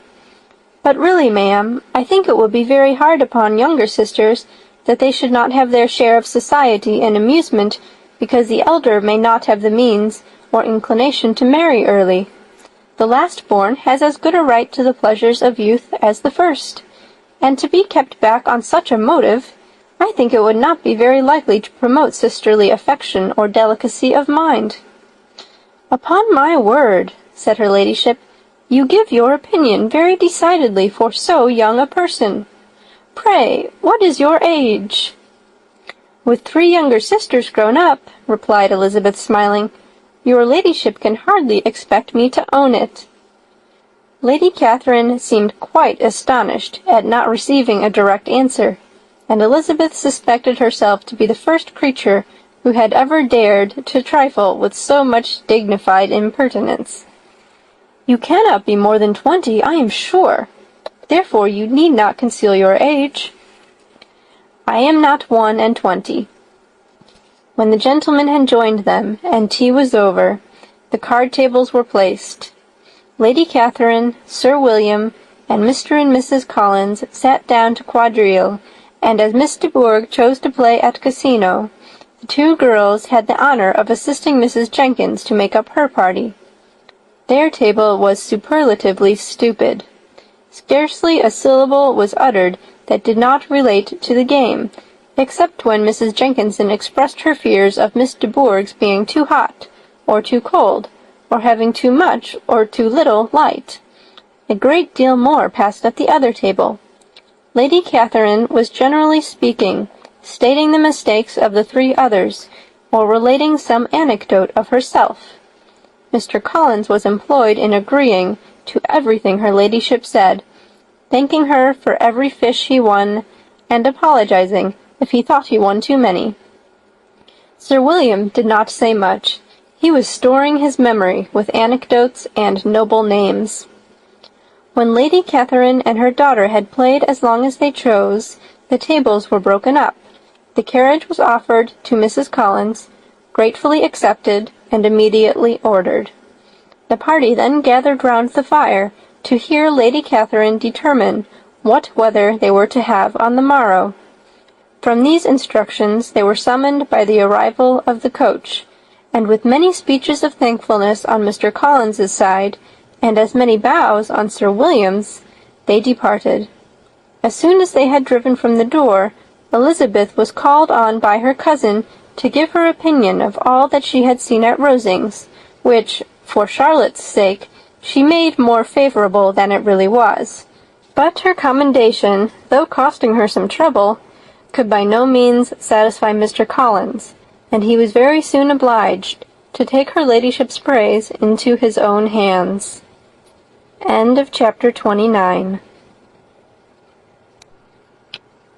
Chapter 30. Sir William stayed only a week at Hunsford, but his visit was long enough to convince him of his daughter's being most comfortably settled, and of her possessing such a husband and such a neighbour as were not often met with. While Sir Williams was with them, Mr. Collins devoted his morning to driving him out in his gig, and showing him the country, but when he went away, the whole family returned to their usual employments, and Elizabeth was thankful to find that they did not see more of her cousin by the alteration, for the chief of the time between breakfast and dinner was now passed by him either at work in the garden, or in reading and writing, and looking out of the window in his own book-room, which fronted the road. The room in which the ladies sat was backwards. Elizabeth had at first rather wondered that Charlotte should not prefer the dining-parlour for common use. It was a better-sized room, and had a more pleasant aspect, but she soon saw that her friend had an excellent reason for what she did, for Mr. Collins would undoubtedly have been much less in his own apartment, had they sat in one equally lively, and she gave Charlotte credit for the arrangement. From the drawing-room they could distinguish nothing in the lane, and were indebted to Mr. Collins for the knowledge of what carriages went along, and how often especially Miss de Bourgh drove by in her phaeton, which he never failed coming to inform them of, though it happened almost every day. She not unfrequently stopped at the parsonage, and had a few minutes' conversation with Charlotte, but was scarcely ever prevailed upon to get out. Very few days passed in which Mr. Collins did not walk to Rosings, and not many in which his wife did not think it necessary to go likewise, until Elizabeth recollected that there might be other family livings to be disposed of. She could not understand the sacrifice of so many hours. Now and then they were honoured with a call from her ladyship, and nothing escaped her observation that was passing in the room during these visits.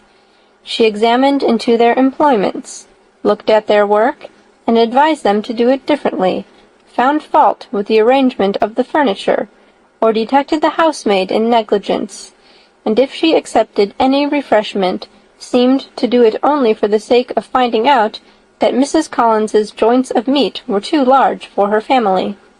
Elizabeth soon perceived that though this great lady was not in commission of the peace of the county, she was a most active magistrate in her own parish, the minutest concerns of which were carried to her by Mr. Collins, and whenever any of the cottages were disposed to be quarrelsome, discontented, or too poor, she sallied forth into the village to settle their differences, silence their complaints, and scold them into harmony and plenty. The entertainment of dining at Rosings was repeated about twice a week, and, allowing for the loss of Sir William, and there being only one card-table in the evening, every such entertainment was the counterpart of the first. Their other engagements were few, as the style of living in the neighbourhood in general was beyond Mr. Collins's reach. This, however, was no evil to Elizabeth, and upon the whole she spent her time comfortably enough. There were half-hours of pleasant conversation with Charlotte, and the weather was so fine for the time of year that she had often great enjoyment out of doors. Her favourite walk, and where she frequently went while the others were calling on Lady Catherine, was along the open grove which edged that side of the park, where there was a nice sheltered path, which no one seemed to value but herself, and where she felt beyond the reach of Lady Catherine's curiosity. In this quiet way the first fortnight of her visit soon passed away. Easter was approaching, and the week preceding it was to bring an addition to the family at Rosings, which in so small a circle must be important. Elizabeth had heard soon after her arrival that Mr. Darcy was expected there in the course of a few weeks, and though there were not many of her acquaintances whom she did not prefer, His coming would furnish one comparatively new to look at in their Rosings parties, and she might be amused in seeing how hopeless Miss Bingley's designs on him were, by his behaviour to his cousin, for whom he was evidently destined by Lady Catherine, who talked of his coming with the greatest satisfaction, spoke of him in terms of the highest admiration, and seemed almost angry to find that he had already been frequently seen by Miss Lucas and herself. His arrival was soon known at the parsonage, for Mr. Collins was walking the whole morning within view of the lodges opening into Hunsford Lane, in order to have the earliest assurance of it, and, after making his bow as the carriage turned into the park, hurried home with the great intelligence.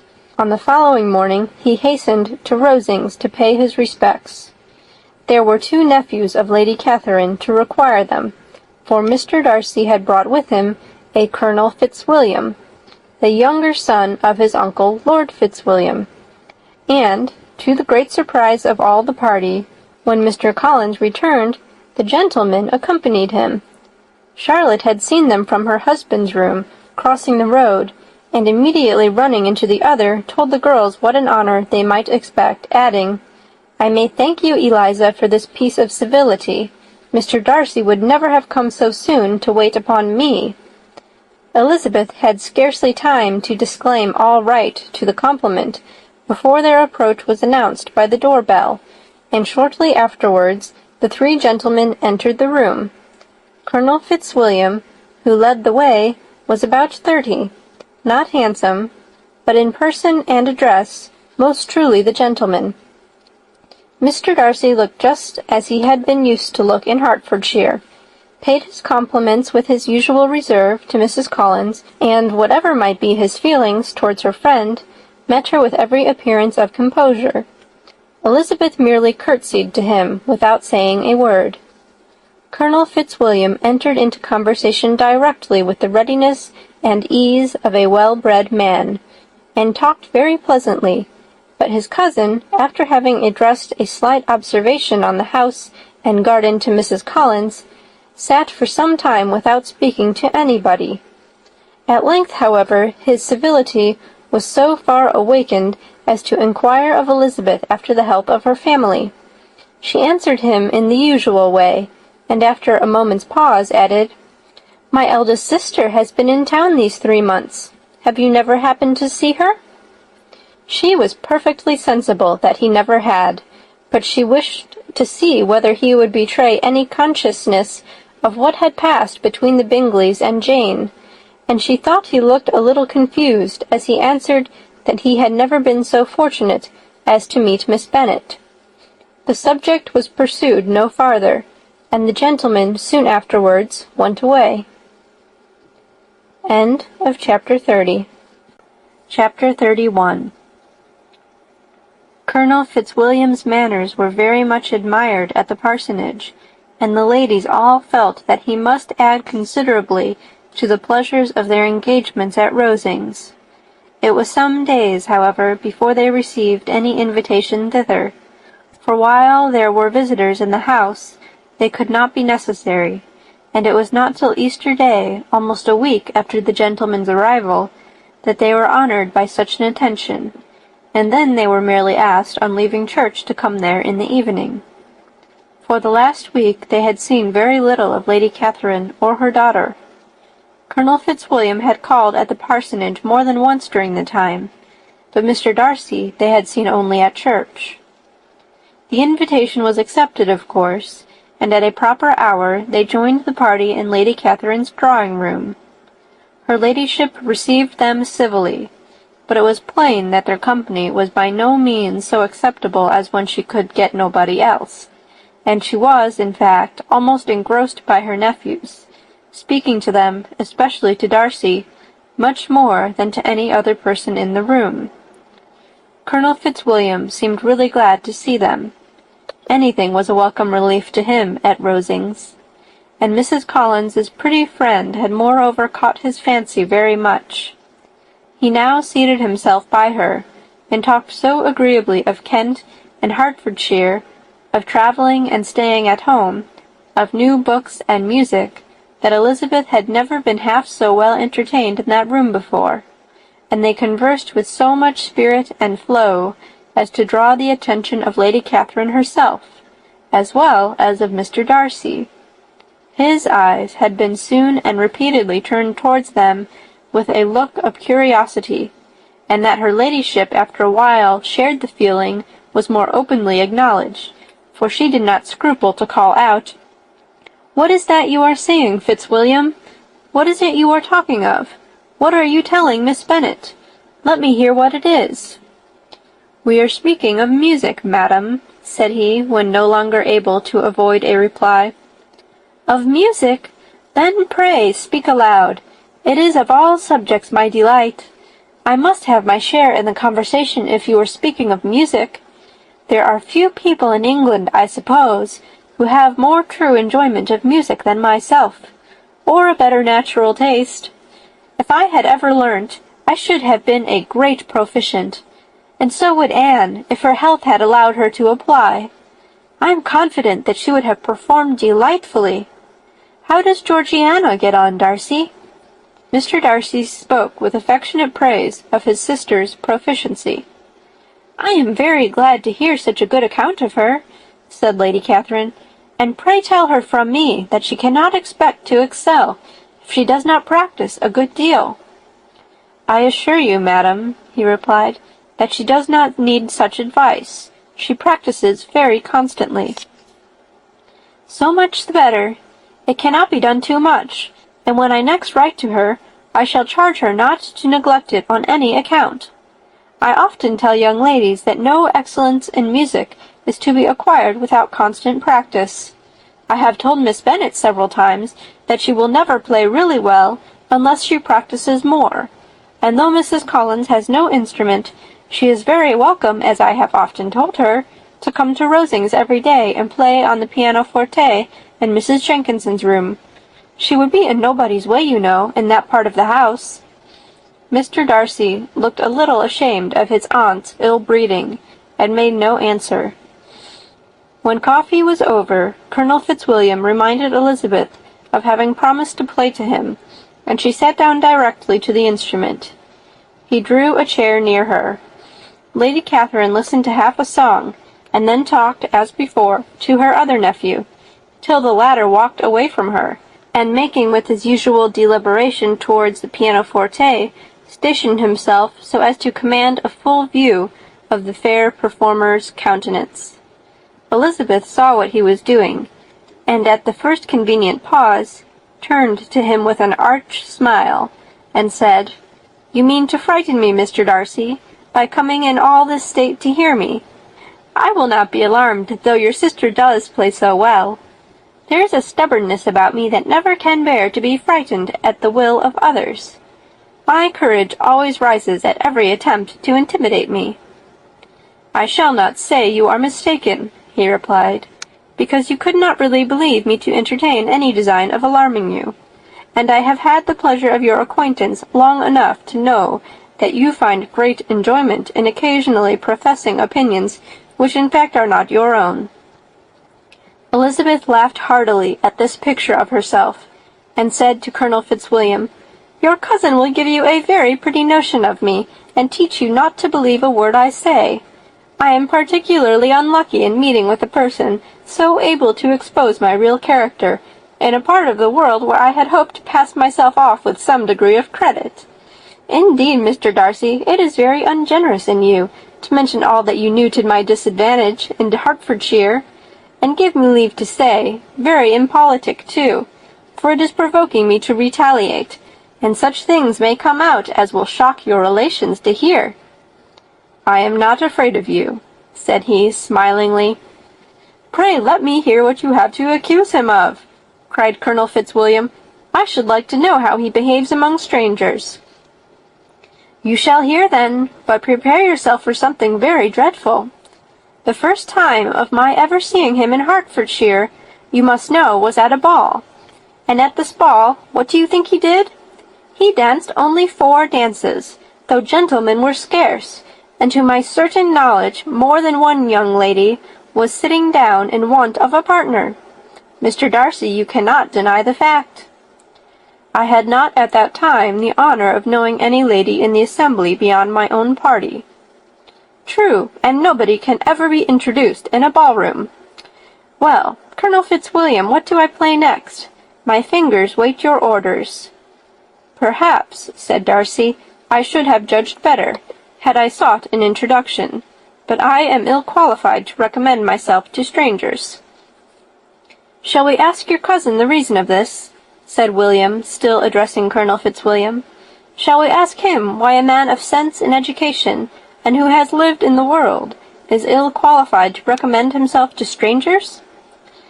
I can answer your question, said Fitzwilliam, without applying to him. It is because he will not give himself the trouble. I certainly have not the talent which some people possess, said Darcy, of conversing easily with those I have never seen before. I cannot catch their tone of conversation, or appear interested in their concerns, as I often see done. My fingers, said Elizabeth, do not move over this instrument in the masterly manner which I see so many women's do. They have not the same force or rapidity, and do not produce the same expression. But then I have always supposed it to be my own fault, because I will not take the trouble of practicing. It is not that I do not believe my fingers as capable as any other woman's of superior execution. Darcy smiled, and said, You are perfectly right. You have employed your time much better.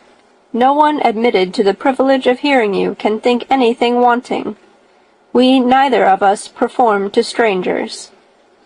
Here they were interrupted by Lady Catherine, who called out to know what they were talking of. Elizabeth immediately began playing again. Lady Catherine approached, and, after listening for a few minutes, said to Darcy, Miss Bennet would not play at all amiss if she practised more, and could have the advantage of a London master. She has a very good notion of fingering, though her taste is not equal to Anne's. Anne would have been a delightful performer, had her health allowed her to learn. Elizabeth looked at Darcy, to see how cordially he assented to his cousin's praise, but neither at that moment, nor at any other, could she discern any symptom of love, and from the whole of his behaviour to Miss de Bourgh, she derived this comfort for Miss Bingley, that he might have been just as likely to marry her, had she been his relation. Lady Catherine continued her remarks on Elizabeth's performance, mixing them with many instructions on execution and taste. Elizabeth received them with all the forbearance of civility, and, at the request of the gentleman, remained at the instrument till her ladyship's carriage was ready to take them all home. End of Chapter 31.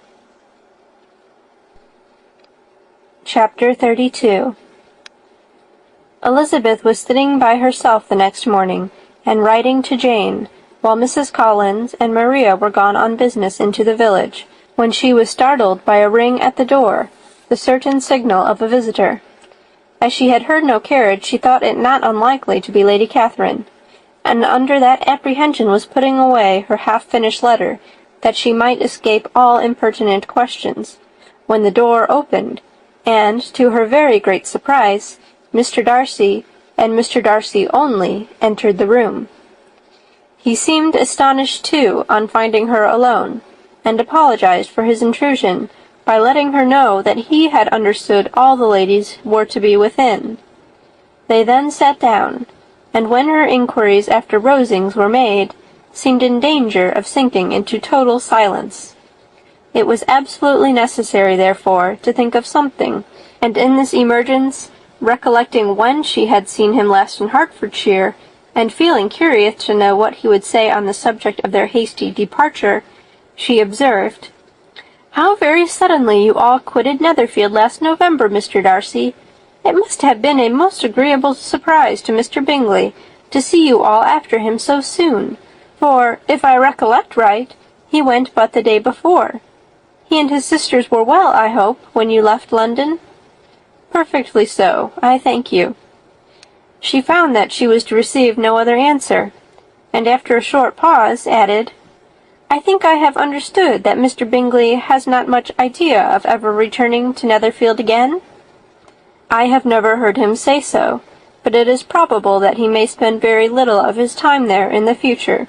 He has many friends, and is at a time of life when friends and engagements are continually increasing.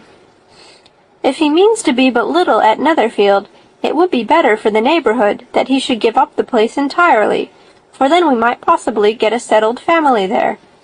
But perhaps Mr. Bingley did not take the house so much for the convenience of the neighbourhood as for his own, and we must expect him to keep it or quit it on the same principle. I should not be surprised, said Darcy, if he were to give it up as soon as any eligible purchase offers. Elizabeth made no answer. She was afraid of talking longer of his friend, and, having nothing else to say, was now determined to leave the trouble of finding a subject to him. He took the hint, and soon began with, "This seems a very comfortable house. Lady Catherine, I believe, did a great deal to it when Mr. Collins first came to Hunsford." "I believe she did, and I am sure she could not have bestowed her kindness on a more grateful object. Mr. Collins appears to be very fortunate in his choice of a wife." "Yes, indeed, his friends may well rejoice in his having met with one of the very few sensible women who would have accepted him, or have made him happy if they had. My friend has an excellent understanding, though I am not certain that I consider her marrying Mr. Collins as the wisest thing she ever did. She seems perfectly happy, however, and in a prudential light it is certainly a very good match for her. It must be very agreeable for her to be settled within so easy a distance of her own family and friends." "An easy distance, do you call it? It is nearly 50 miles. "And what is 50 miles of good road? Little more than half a day's journey. Yes, I call it a very easy distance." "I should never have considered the distance as one of the advantages of the match," cried Elizabeth. "I should never have said Mrs. Collins was settled near her family." "It is proof of your own attachment to Hertfordshire. Anything beyond the very neighbourhood of Longbourn, I suppose, would appear far." As he spoke, there was a sort of smile which Elizabeth fancied she understood. He must be supposing her to be thinking of Jane and Netherfield, and she blushed as she answered, "I do not mean to say that a woman may not be settled too near her family. The far and the near must be relative, and depend on many varying circumstances. Where there is fortune to make the expenses of travelling unimportant, distance becomes no evil. But that is not the case here. Mr. and Mrs. Collins have a comfortable income, but not such a one as will allow of frequent journeys, and I am persuaded my friend would not call herself near her family under less than half the present distance." Mr. Darcy drew his chair a little towards her, and said, "You cannot have a right to such very strong local attachment. You cannot have been always at Longbourn." Elizabeth looked surprised. The gentleman experienced some change of feeling. He drew back his chair, took a newspaper from the table, and glancing over it, said, in a colder voice, "Are you pleased with Kent?" A short dialogue on the subject of the country ensued, on either side calm and concise, and soon put an end to by the entrance of Charlotte and her sister, just returned from her walk.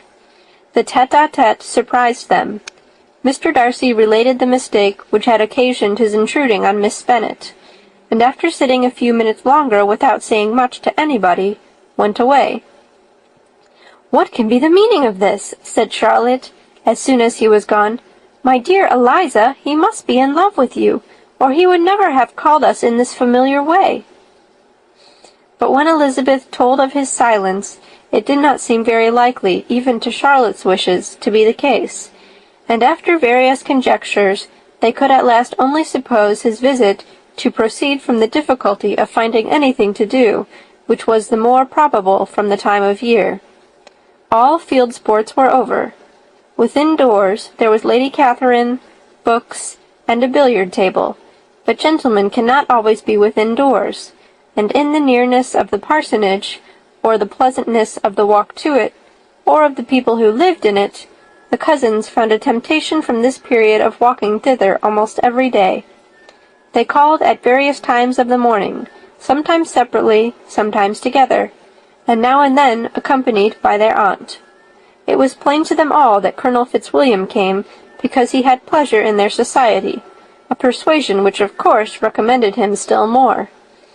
And Elizabeth was reminded by her own satisfaction in being with him, as well as by his evident admiration of her former favorite George Wickham, and though, in comparing them, she saw there was less captivating softness in Colonel Fitzwilliam's manners, she believed he might have the best informed mind.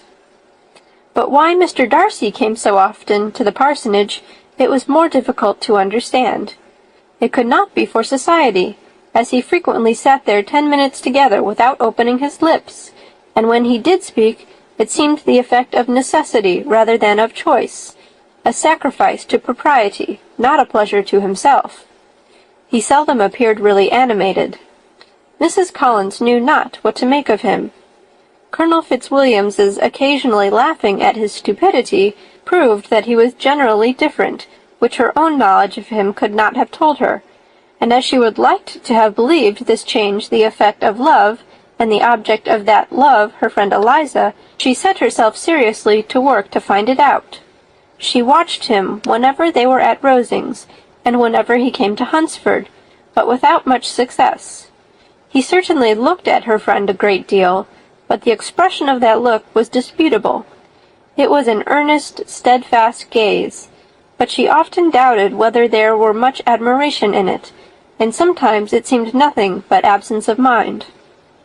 She had once or twice suggested to Elizabeth the possibility of his being partial to her, but Elizabeth always laughed at the idea, and Mrs. Collins did not think it right to press the subject, from the danger of raising expectations which might only end in disappointment, for in her opinion it admitted not of a doubt that all her friend's dislike would vanish, if she could suppose him to be in her power. In her kind schemes for Elizabeth, she sometimes planned her marrying Colonel Fitzwilliam. He was beyond comparison the most pleasant man. He certainly admired him, and his situation in life was most eligible. But, to counterbalance these advantages, Mr. Darcy had considerable patronage in the church, and his cousin could have none at all. End of Chapter 32. Chapter 33. More than once did Elizabeth, in her ramble within the park, unexpectedly meet Mr. Darcy. She felt all the perverseness of the mischance that should bring him where no one else was brought, and, to prevent its ever happening again, took care to inform him at first that it was a favorite haunt of hers. How it could occur a second time, therefore, was very odd. Yet it did, and even a third. It seemed like wilful ill-nature, or a voluntary penance, for on these occasions it was not merely a few formal inquiries and an awkward pause and then away, but he actually thought it necessary to turn back and walk with her. He never said a great deal, nor did she give herself the trouble of talking or listening much, but it struck her in the course of their third rencontre that he was asking some odd, unconnected questions about her pleasure in being at Hunsford, her love of solitary walks, and her opinion of Mr. and Mrs. Collins's happiness, and that, in speaking of Rosings, and her not perfectly understanding the house, he seemed to expect that whenever she came into Kent again, she would be staying there, too. His words seemed to imply it. Could he have Colonel Fitzwilliam in his thoughts? She supposed, if he meant anything, he must mean an allusion to what might arise in that quarter. It distressed her a little, and she was quite glad to find herself at the gate in the pales opposite the parsonage. She was engaged one day as she walked in perusing Jane's last letter, and dwelling on some passages which proved that Jane had not written in spirits, when, instead of being again surprised by Mr. Darcy, she saw on looking up that Colonel Fitzwilliam was meeting her. Putting away the letter immediately, and forcing a smile, she said, "I did not know before that you ever walked this way." "I have been making the tour of the park," he replied, "as I generally do every year, and intend to close it with a call at the parsonage. Are you going much farther?" "No, I should have turned in a moment." And accordingly she did turn, and they walked towards the parsonage together. "Do you certainly leave Kent on Saturday?" said she. "Yes, if Darcy does not put it off again. But I am at his disposal. He arranges the business just as he pleases. And if not able to please himself in the arrangement, he has at least pleasure in the great power of choice. I do not know anybody who seems more to enjoy the power of doing what he likes than Mr. Darcy." "He seems to have his own way very well," replied Colonel Fitzwilliam, "but so we all do. It is only that he has better means of having it than many others because he is rich, and many others are poor. I speak feelingly. A younger son, you know, must be inured to self-denial and independence." "In my opinion, the younger son of an earl can know very little of either. Now, seriously, what have you ever known of self-denial and dependence? When have you been prevented by want of money from going wherever you choose, or procuring anything you had a fancy for?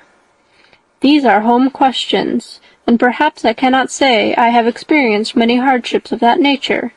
But in matters of greater weight I may suffer from want of money. Younger sons cannot marry where they like, unless where they like women of fortune, which I think they very often do. Our habits of expense make us too dependent, and there are not many in my rank of life who can afford to marry without some attention to money." "Is this," thought Elizabeth, "meant for me?" And she colored at the idea, but, recovering herself, said in a lively tone, "And pray, what is the usual price of an earl's younger son? Unless the elder brother is very sickly, I suppose you would not ask above 50,000 pounds. He interrupted her in the same style, and the subject dropped.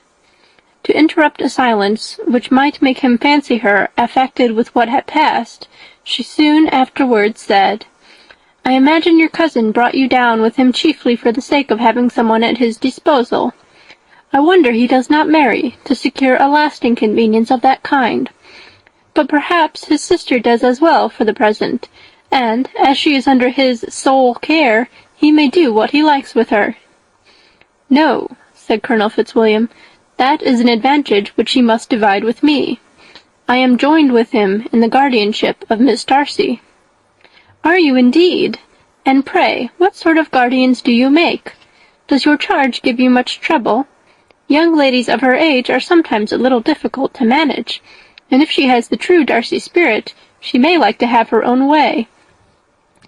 As she spoke, she observed him looking at her earnestly, and the manner in which he immediately asked her why she supposed Miss Darcy likely to give them any uneasiness convinced her that she had somehow or other got pretty near the truth. She directly replied, "You need not be frightened. I never heard any harm of her, and I dare say she is one of the most tractable creatures in the world. She is a very great favourite with some ladies of my acquaintance, Mrs. Hurst and Miss Bingley. I think I have heard you say that you know them." "I know them a little. Their brother is a pleasant, gentlemanlike man. He is a great friend of Darcy's." "Oh, yes," said Elizabeth dryly. "Mr. Darcy is uncommonly kind to Mr. Bingley, and takes a prodigious deal of care of him." "Care of him?" "Yes, I really believe Darcy does take care of him in those points where he most wants care. From something that he told me in our journey hither, I have reason to think Bingley very much indebted to him. But I ought to beg his pardon, for I have no right to suppose that Bingley was the person meant. It was all conjecture." "What is it you mean?" "It is a circumstance which Darcy could not wish to be generally known, because if it were to get round to the lady's family, it would be an unpleasant thing. You may depend on my not mentioning it. And remember that I have not much reason for supposing it to be Bingley. What he told me was merely this, that he congratulated himself on having lately saved a friend from the inconveniences of a most imprudent marriage, but without mentioning names or any other particulars, and I only suspected it to be Bingley from believing him the kind of young man to get into a scrape of that sort, and from knowing them to have been together the whole of last summer." "Did Mr. Darcy give you reasons for this interference?" "I understood that there were some very strong objections against the lady." "And what arts did he use to separate them?" "He did not talk to me of his own arts," said Fitzwilliam, smiling. "He only told me what I have now told you." Elizabeth made no answer, and walked on, her heart swelling with indignation. After watching her a little, Fitzwilliam asked her why she was so thoughtful. "I'm thinking of what you have been telling me," said she. "Your cousin's conduct does not suit my feelings. Why was he to be the judge? You are rather disposed to call his interference officious? I do not see what right Mr. Darcy had to decide on the propriety of his friend's inclination, or why, upon his own judgment alone, he was to determine and direct in what manner his friend was to be happy. But," she continued, recollecting herself, "as we know none of the particulars, it is not fair to condemn him. It is not to be supposed that there was much affection in the case." "That is not an unnatural surmise," said Fitzwilliam, "but it is a lessening of the honour of my cousin's triumph, very sadly." This was spoken jestingly, but it appeared to her so just a picture of Mr. Darcy that she would not trust herself with an answer, and therefore, abruptly changing the conversation, talked on indifferent matters until they reached the parsonage. There, shut into her own room, as soon as their visitor left them, she could think without interruption of all that she had heard. It was not to be supposed that any other people could be meant than those with whom she was connected. There could not exist in the world 2 men over whom Mr. Darcy could have such boundless influence. That he had been concerned in the measures taken to separate Bingley and Jane, she had never doubted, but she had always attributed to Miss Bingley the principal design and arrangement of them. If his own vanity, however, did not mislead him, he was the cause. His pride and caprice were the cause of all that Jane had suffered, and still continued to suffer. He had ruined for a while every hope of happiness for the most affectionate, generous heart in the world, and no one could say how lasting an evil he might have inflicted. There were some very strong objections against the lady, were Colonel Fitzwilliam's words, and those strong objections probably were her having one uncle who was a country attorney, and another who was in business in London. To Jane herself, she exclaimed, there could be no possibility of objection. All loveliness and goodness as she is, her understanding excellent, her mind improved, and her manners captivating. Neither could anything be urged against my father, who, though with some peculiarities, has abilities Mr. Darcy himself need not disdain, and respectability which he will probably never reach. When she thought of her mother, her confidence gave way a little, but she would not allow that any objections there had material weight with Mr. Darcy, whose pride, she was convinced, would receive a deeper wound from the want of importance in his friends' connections than from their want of sense, and she was quite decided at last that he had been partly governed by this worst kind of pride, and partly by the wish of retaining Mr. Bingley for his sister. The agitation and tears which the subject occasioned brought on a headache, and it grew so much worse towards the evening that, added to her unwillingness to see Mr. Darcy, it determined her not to attend her cousin to Rosings, where they were engaged to drink tea. Mrs. Collins, seeing that she was really unwell, did not press her to go, and as much as possible prevented her husband from pressing her, but Mr. Collins could not conceal his apprehension of Lady Catherine's being rather displeased by her staying at home. End of Chapter 33. Chapter 34. When they were gone, Elizabeth, as if intending to exasperate herself as much as possible against Mr. Darcy, chose for her employment the examination of all the letters which Jane had written to her since her being in Kent. They contained no actual complaint, nor was there any revival of past occurrences, or any communication of present suffering. But in all, and in almost every line of each, there was a want of that cheerfulness which had been used to characterize her style, and which, proceeding from the serenity of a mind at ease with itself and kindly disposed towards everyone, had been scarcely ever clouded. Elizabeth noticed every sentence conveying the idea of uneasiness with an attention which it had hardly received on the first perusal. Mr. Darcy's shameful boast of what misery he had been able to inflict gave her a keener sense of her sister's sufferings.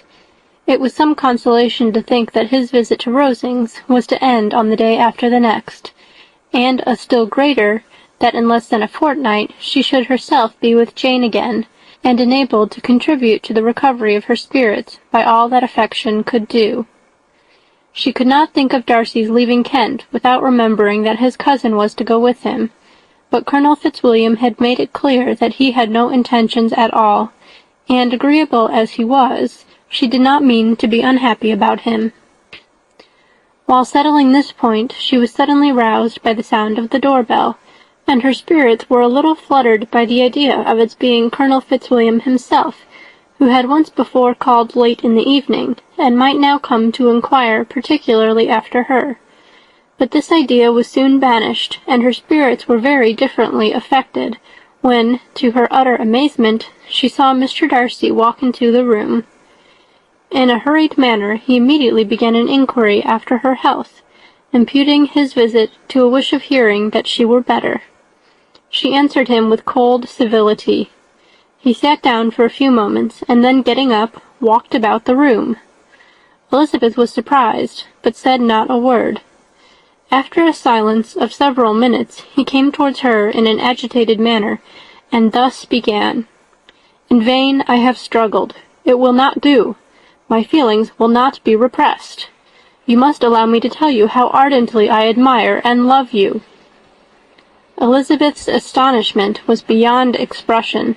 She stared, colored, doubted, and was silent. This he considered sufficient encouragement, and the avowal of all that he felt and had long felt for her immediately followed. He spoke well, but there were feelings besides those of the heart to be detailed, and he was not more eloquent on the subject of tenderness than of pride. His sense of her inferiority, of its being a degradation, of the family obstacles which had always imposed to inclination, were dwelt on with a warmth which seemed due to the consequence he was wounding, but was very unlikely to recommend his suit. In spite of her deeply rooted dislike, she could not be insensible to the compliment of such a man's affection, and though her intentions did not vary for an instant, she was at first sorry for the pain he was to receive, till, roused to resentment by his subsequent language, she lost all compassion in anger. She tried, however, to compose herself to answer him with patience when he should have done. He concluded with representing to her the strength of that attachment which, in spite of all his endeavours, he had found impossible to conquer, and with expressing his hope that it would now be rewarded by her acceptance of his hand. As he said this, she could easily see that he had no doubt of a favourable answer. He spoke of apprehension and anxiety, but his countenance expressed real security.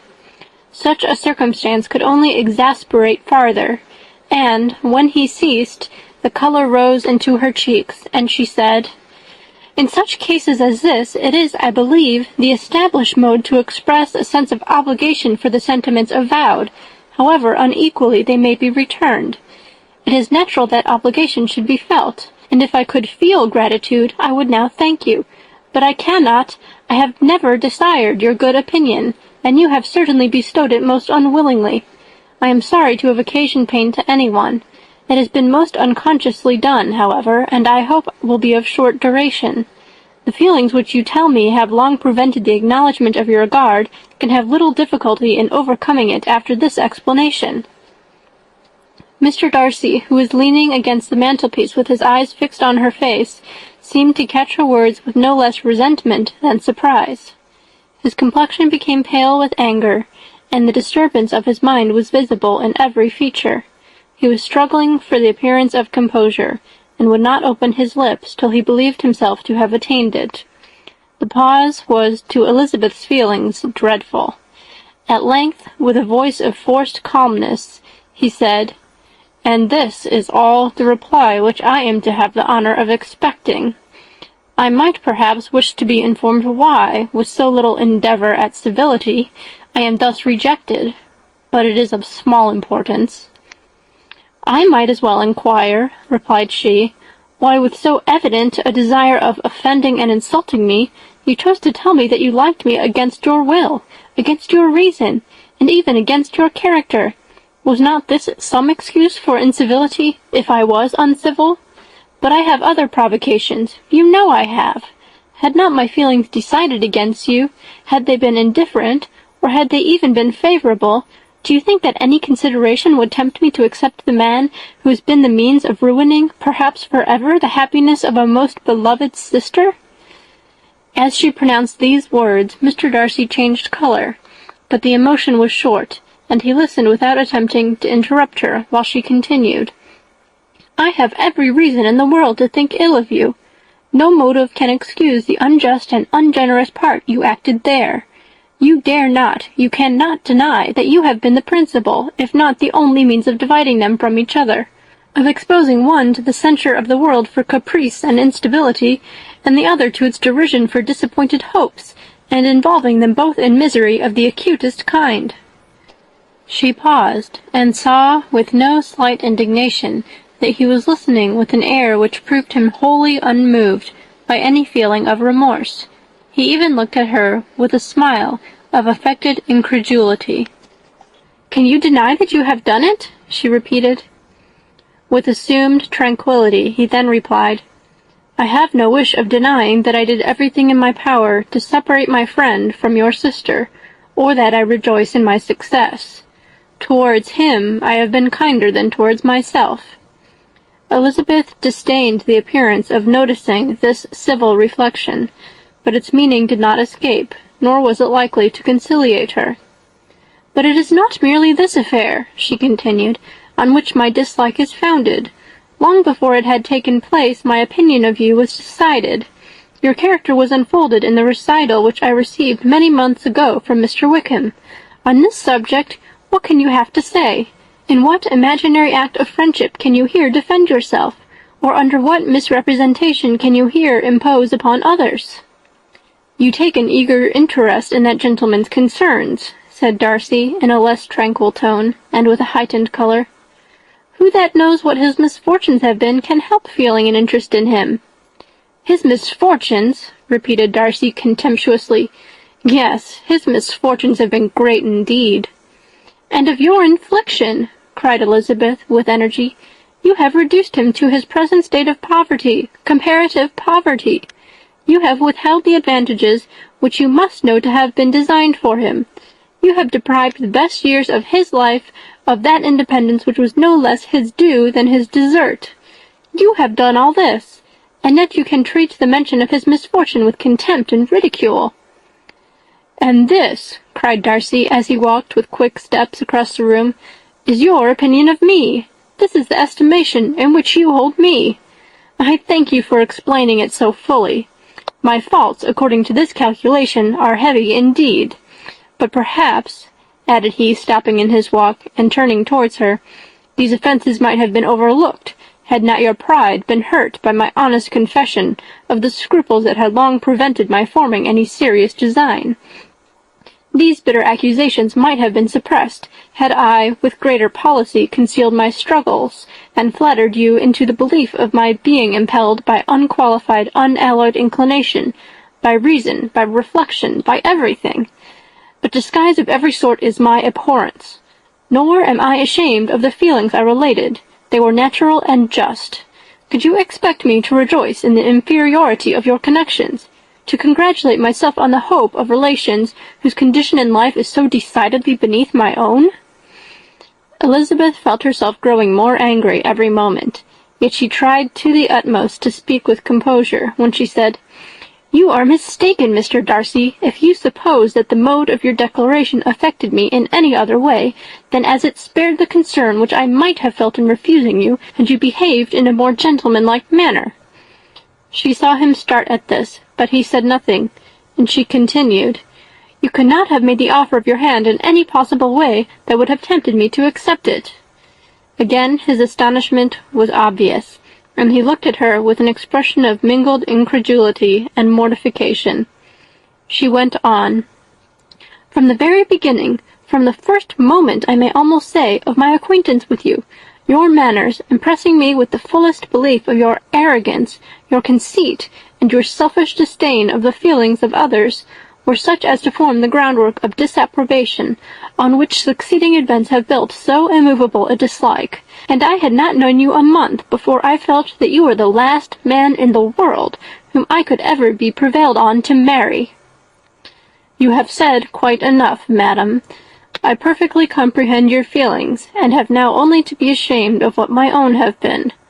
Forgive me for having taken up so much of your time, and accept my best wishes for your health and happiness." And with these words he hastily left the room, and Elizabeth heard him the next moment open the front door and quit the house. The tumult of her mind was now painfully great. She knew not how to support herself, and from actual weakness sat down and cried for half an hour. Her astonishment, as she reflected on what had passed, was increased by every review of it. That she should receive an offer of marriage from Mr. Darcy!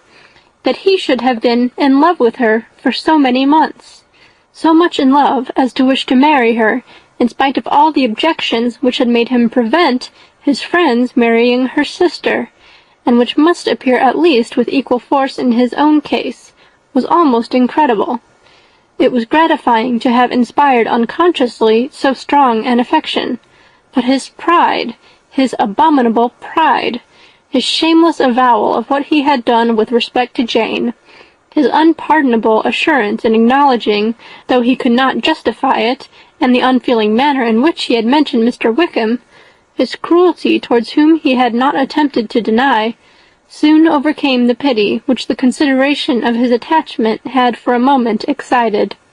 She continued in very agitated reflections till the sound of Lady Catherine's carriage made her feel how unequal she was to encounter Charlotte's observation, and hurried away to her room. End of Chapter 34. Chapter 35. Elizabeth awoke the next morning to the same thoughts and meditations which had at length closed her eyes. She could not yet recover from the surprise of what had happened. It was impossible to think of anything else, and, totally indisposed for employment, she resolved soon after breakfast to indulge herself in air and exercise. She was proceeding directly to her favorite walk when the recollection of Mr. Darcy's sometimes coming there stopped her, and instead of entering the park, she turned up the lane which led farther from the turnpike road. The park paling was still the boundary on one side, and she soon passed one of the gates into the ground. After walking 2 or 3 times along that part of the lane, she was tempted, by the pleasantness of the morning, to stop at the gates and look into the park. The 5 weeks which she had now passed in Kent had made a great difference in the country, and every day was adding to the verdure of the early trees. She was on the point of continuing her walk, when she caught a glimpse of a gentleman within the sort of grove which edged the park. He was moving that way, and, fearful of it being Mr. Darcy, she was directly retreating. But the person who advanced was now near enough to see her, and, stepping forward with eagerness, pronounced her name. She had turned away, but on hearing herself called, though in a voice which proved it to be Mr. Darcy, she moved again towards the gate. He had by that time reached it also, and, holding out a letter, which she instinctively took, said, with a look of haughty composure, "I have been walking in the grove some time in the hope of meeting you. Will you do me the honor of reading that letter?" And then, with a slight bow, turned again into the plantation, and was soon out of sight. With no expectation of pleasure, but with the strongest curiosity, Elizabeth opened the letter, and, to her still increasing wonder, perceived an envelope containing 2 sheets of letter paper written quite through in a very close hand. The envelope itself was likewise full. Pursuing her way along the lane, she then began it. It was dated from Rosings, at 8 o'clock in the morning, and was as follows. Be not alarmed, madam, on receiving this letter, by the apprehension of its containing any repetition of those sentiments or renewal of those offers which were last night so disgusting to you. I write without any intention of paining you or humbling myself by dwelling on wishes which, for the happiness of both, cannot be too soon forgotten, and the effort which the formation and the perusal of this letter must occasion should have been spared, had not my character required it to be written and read. You must, therefore, pardon the freedom with which I demand your attention. Your feelings, I know, will bestow it unwillingly, but I demand it of your justice. Two offences of a very different nature, and by no means of equal magnitude, you last night laid to my charge. The first mentioned was that, regardless of the sentiments of either, I had detached Mr. Bingley from your sister, and the other, that I had, in defiance of various claims, in defiance of honor and humanity, ruined the immediate prosperity and blasted the prospects of Mr. Wickham. Wilfully and wantonly to have thrown off the companion of my youth, the acknowledged favourite of my father, a young man who had scarcely any other dependence than on our patronage, and who had been brought up to expect its exertion, would be a depravity to which the separation of two young persons, whose affection could be the growth of only a few weeks, could bear no comparison. But from the severity of that blame which was last night so liberally bestowed, respecting each circumstance, I shall hope to be in the future secured when the following account of my actions and their motives has been read. If, in the explanation of them, which is due to myself, I am under the necessity of relating feelings which may be offensive to you, I can only say that I am sorry. The necessity must be obeyed, and further apology would be absurd. I had not long been in Hertfordshire before I saw, in common with others, that Bingley preferred your elder sister to any other young woman in the country. But it was not till the evening of the dance at Netherfield that I had any apprehension of his feeling a serious attachment. I had often seen him in love before.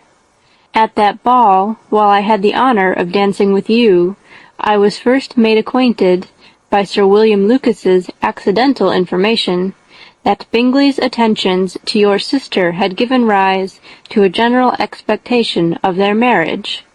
He spoke of it as a certain event, of which the time alone could be undecided. From that moment I observed my friend's behaviour attentively, and I could then perceive that his partiality for Miss Bennet was beyond what I had ever witnessed in him. Your sister I also watched. Her look and manners were open, cheerful, and engaging as ever, but without any symptom of peculiar regard, and I remained convinced, from the evening scrutiny, that, though she received his attentions with pleasure, she did not invite them by any participation of sentiment. If you have not been mistaken here, I must have been in error. If it be so, if I have been misled by such error to inflict pain on her, your resentment has not been unreasonable. But I shall not scruple to assert that the serenity of your sister's countenance and air was such as might have given the most acute observer a conviction that, however amiable her temper, her heart was not likely to be easily touched.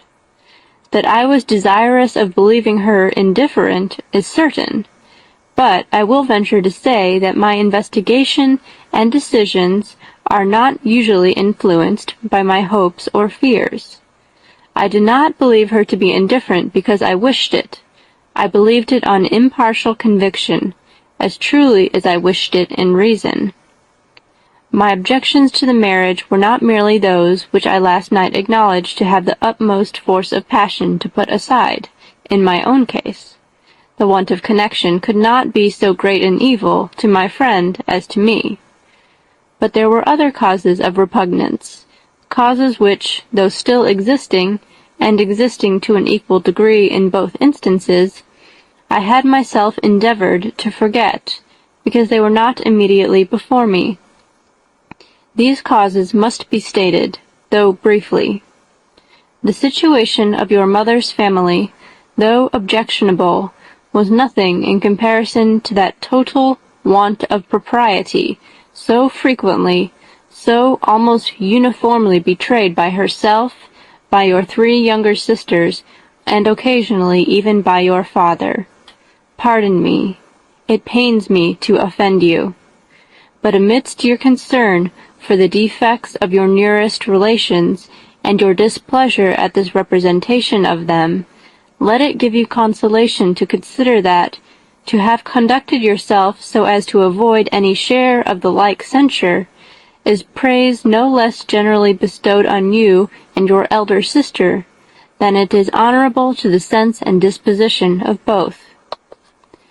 I will only say farther, that from what passed that evening, my opinion of all parties was confirmed, and every inducement heightened which could have led me before to preserve my friend from what I esteemed a most unhappy connection.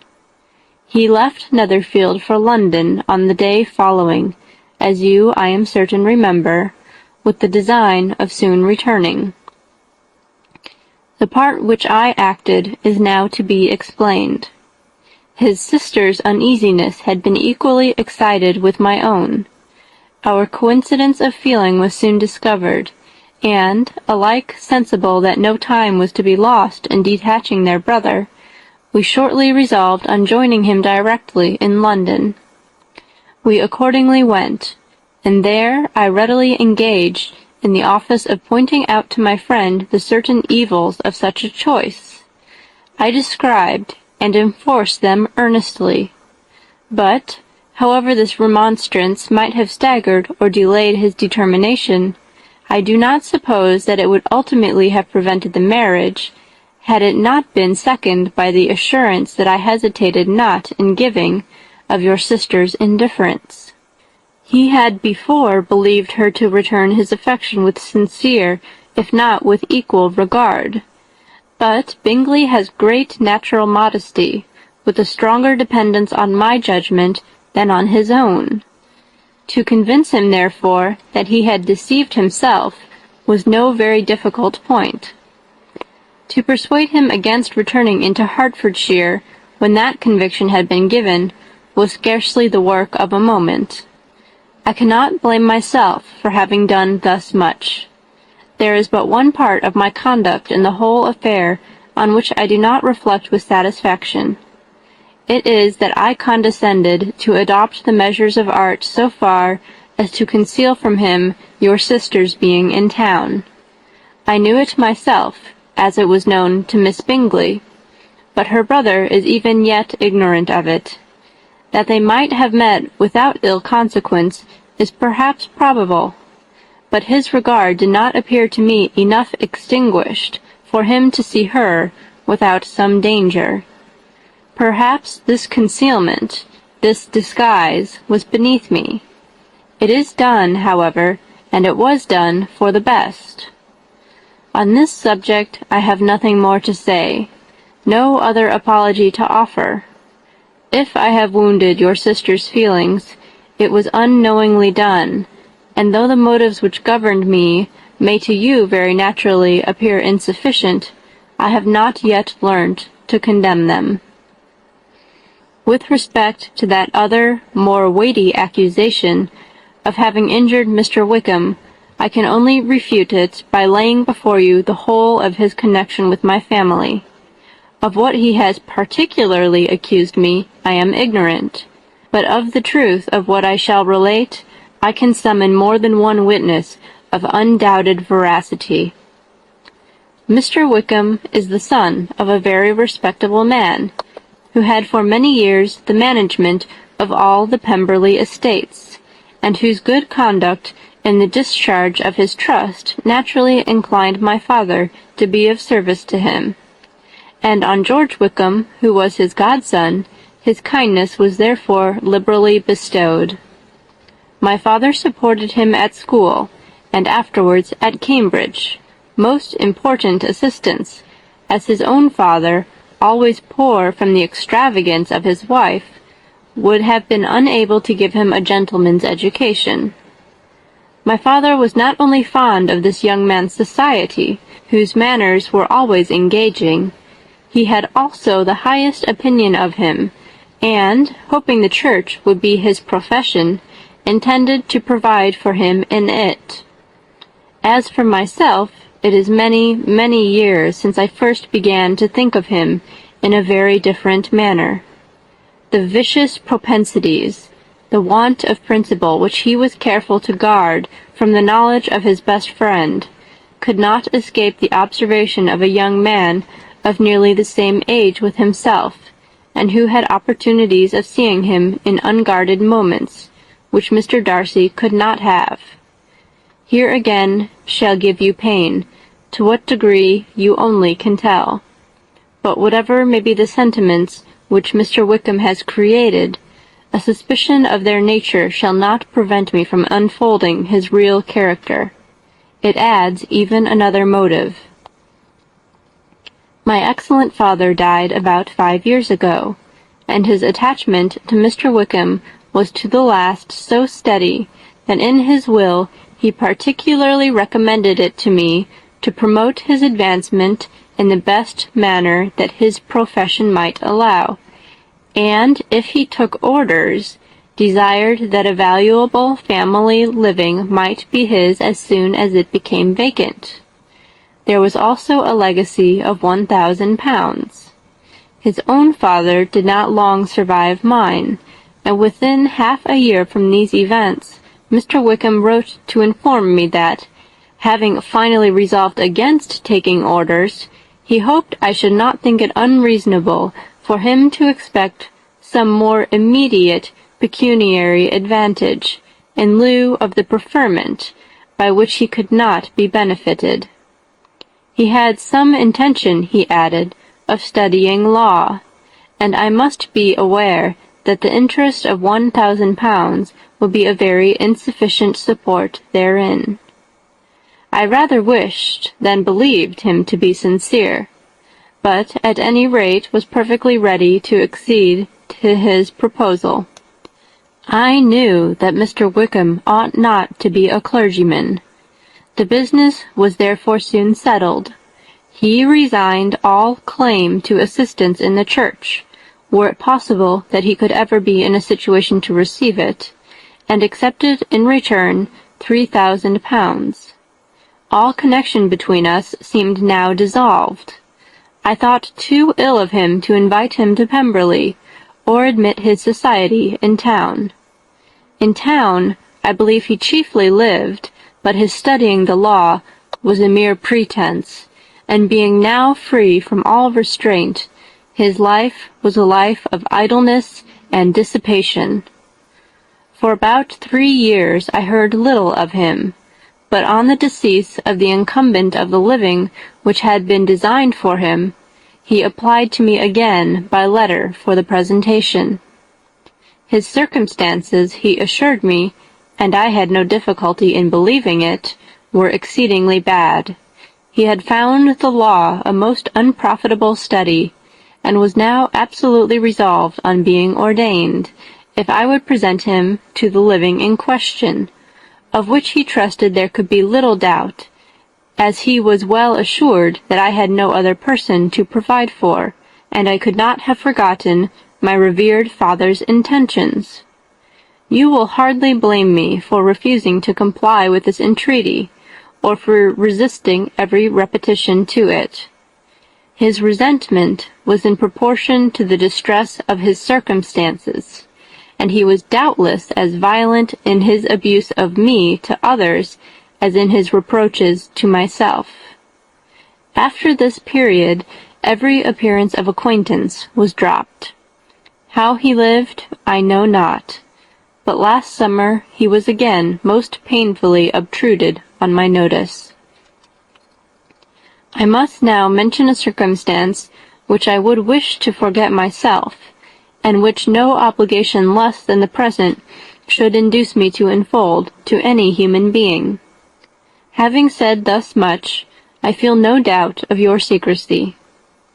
My sister, who is more than 10 years my junior, was left to the guardianship of my mother's nephew, Colonel Fitzwilliam, and myself. About a year ago she was taken from school and an establishment formed for her in London, and last summer she went with the lady who presided over it to Ramsgate, and thither also went Mr. Wickham, undoubtedly by design, for there proved to have been a prior acquaintance between him and Mrs. Young, in whose character we were most unhappily deceived, and by her connivance and aid he so far recommended himself to Georgiana, whose affectionate heart retained a strong impression of his kindness to her as a child, that she was persuaded to believe herself in love, and to consent to an elopement. She was then but 15, which must be her excuse, and after stating her imprudence, I am happy to add that I owed the knowledge of it to herself. I joined them unexpectedly a day or two before the intended elopement, and then Georgiana, unable to support the idea of grieving and offending a brother whom she almost looked up to as a father, acknowledged the whole to me. You may imagine what I felt, and how I acted. Regard for my sister's credit and feelings prevented any public exposure, but I wrote to Mr. Wickham, who left the place immediately, and Mrs. Young was of course removed from her charge. Mr. Wickham's chief object was unquestionably my sister's fortune, which is £30,000, but I cannot help supposing that the hope of revenging himself on me was a strong inducement. His revenge would have been complete indeed. This, madam, is a faithful narrative of every event in which we have been concerned together, and if you do not absolutely reject it as false, you will, I hope, acquit me henceforth of cruelty towards Mr. Wickham. I know not in what manner, under what form of falsehood he had imposed on you, but his success is not perhaps to be wondered at. Ignorant as you previously were of everything concerning either, detection could not be in your power, and suspicion certainly not in your inclination. You may possibly wonder why all this was not told you last night, but I was not then master enough of myself to know what could or ought to be revealed. For the truth of everything here related, I can appeal more particularly to the testimony of Colonel Fitzwilliam, who, from our near relationship and constant intimacy, and still more as one of the executors of my father's will, has been unavoidably acquainted with every particular of these transactions. If your abhorrence of me should make my assertions valueless, you cannot be prevented by the same cause from confiding in my cousin, and that there may be the possibility of consulting him, I shall endeavor to find some opportunity of putting this letter in your hands in the course of the morning. I will only add, God bless you. Fitzwilliam Darcy. End of Chapter 35. Chapter 36.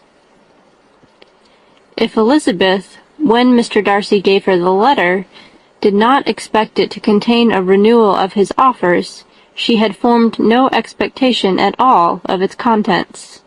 But such as they were, it may well be supposed how eagerly she went through them, and what a contrariety of emotion they excited. Her feelings as she read were scarcely to be defined. With amazement did she first understand that he believed any apology to be in his power, and steadfastly was she persuaded that he could have no explanation to give which a just sense of shame would not conceal. With a strong prejudice against everything he might say, she began his account of what had happened at Netherfield. She read with an eagerness which hardly left her power of comprehension, and from impatience of knowing what the next sentence might bring, was incapable of attending to the sense of the one before her eyes. His belief of her sister's insensibility she instantly resolved to be false, and his account of the real, the worst objections to the match, made her too angry to have any wish of doing him justice. He expressed no regret for what he had done, which satisfied her. His style was not penitent, but haughty.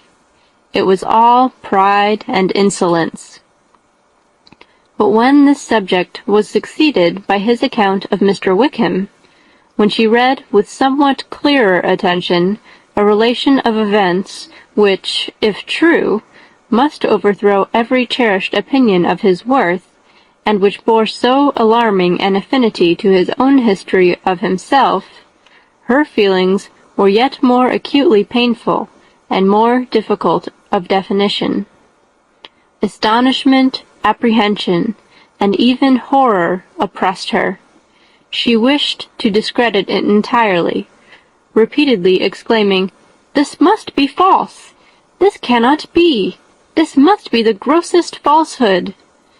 And when she had gone through the whole letter, though scarcely knowing anything of the last page or two, put it hastily away, protesting that she would not regard it, that she would never look in it again. In this perturbed state of mind, with thoughts that could rest on nothing, she walked on, but it would not do. In half a minute the letter was unfolded again, and collecting herself as well as she could, she again began the mortifying perusal of all that related to Wickham, and commanded herself so far as to examine the meaning of every sentence. The account of his connection with the Pemberley family was exactly what he had related himself, and the kindness of the late Mr. Darcy, though she had not before known its extent, agreed equally well with his own words. So far, each recital confirmed the other, but when she came to the will, the difference was great. What Wickham had said of the living was fresh in her memory, and as she recalled his very words, it was impossible not to feel that there was gross duplicity on one side or the other, and for a few moments she flattered herself that her wishes did not err.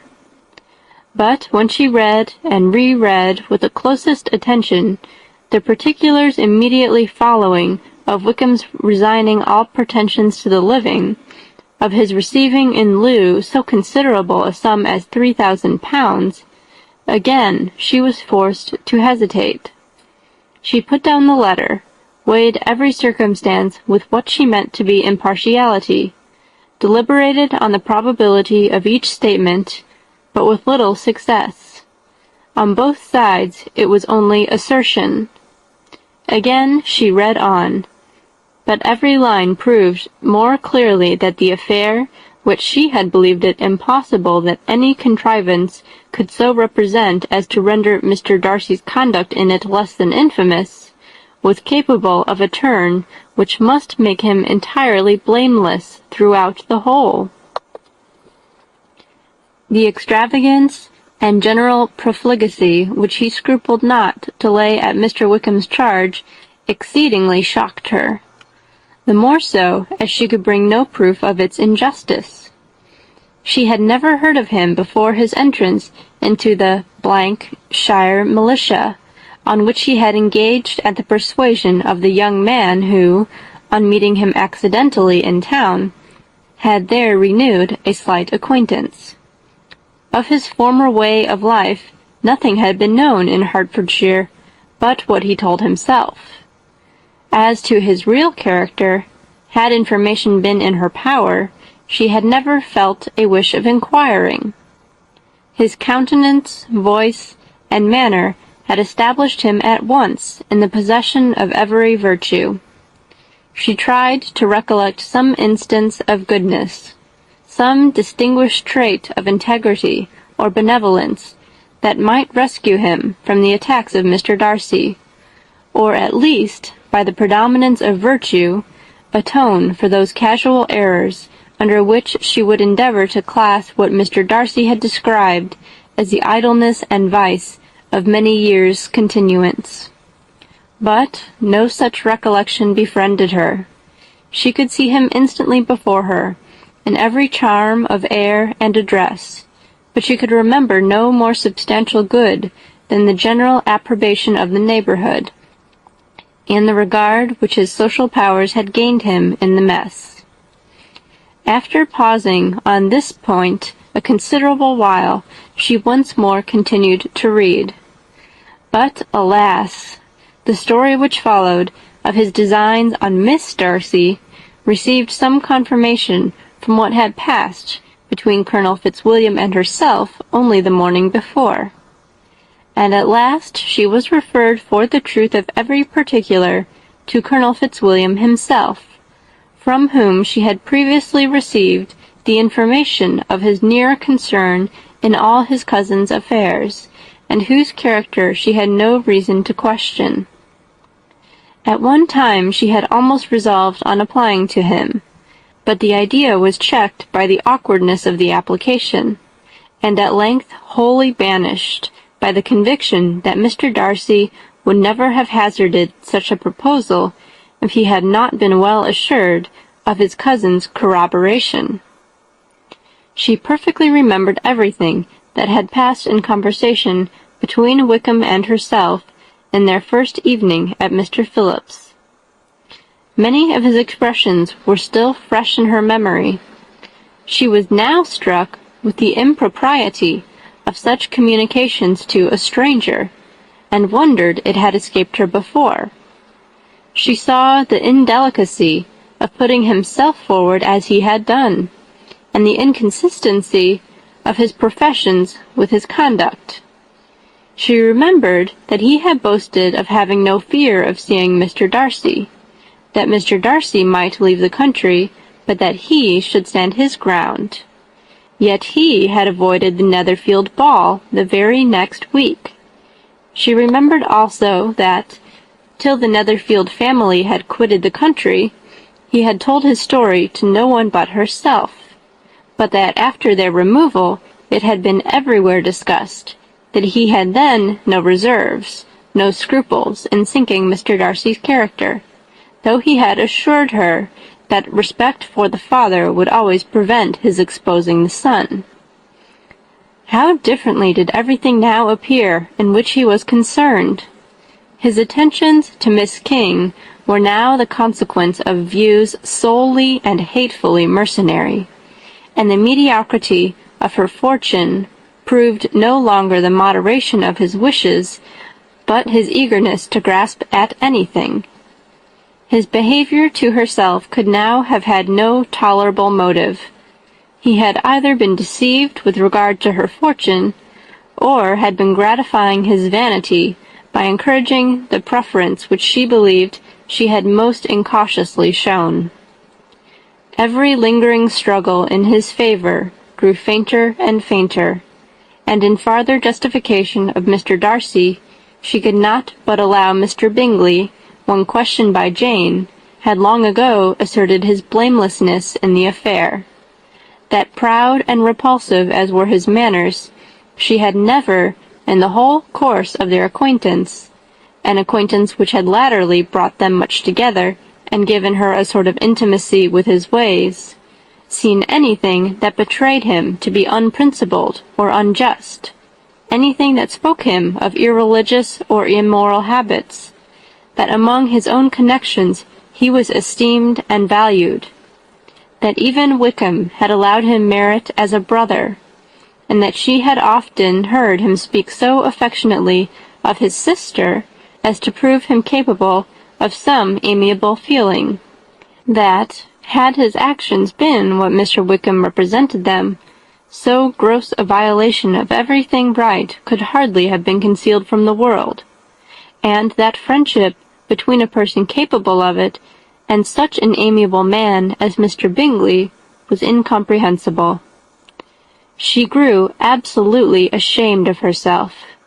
Of neither Darcy nor Wickham could she think without feeling she had been blind, partial, prejudiced, absurd. "How despicably I have acted," she cried. "I who have prided myself on my discernment. I who have valued myself on my abilities. Who had often disdained the generous candor of my sister, and gratified my vanity in useless or blamable mistrust. How humiliating is this discovery! Yet how just a humiliation! Had I been in love, I could not have been more wretchedly blind. But vanity, not love, has been my folly. Pleased with the preference of one, and offended by the neglect of the other on the very beginning of our acquaintance, I have courted prepossession and ignorance, and driven away where either were concerned. Till this moment I never knew myself."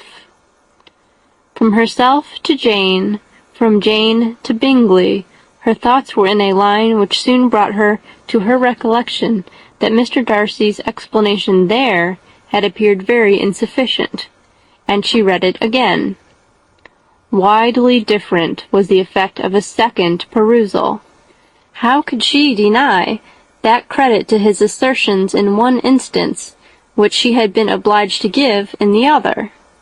He declared himself to be totally unsuspicious of her sister's attachment, and she could not help remembering what Charlotte's opinion had always been.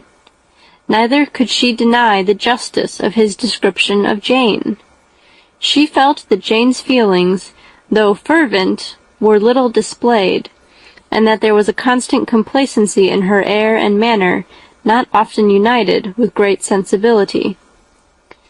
When she came to that part of the letter in which her family were mentioned in terms of such mortifying, yet merited, reproach, her sense of shame was severe. The justice of the charge struck her too forcibly for denial, and the circumstances to which he particularly alluded as having passed at the Netherfield ball, and as confirming all his first disapprobation, could not have made a stronger impression on his mind than on hers. The compliment to herself and her sister was not unfelt. It soothed, but it could not console her for the contempt which had thus been self-attracted by the rest of her family, and as she considered that Jane's disappointment had in fact been the work of her nearest relations, and reflected how materially the credit of both must be hurt by such impropriety of conduct, she felt depressed beyond anything she had ever known before.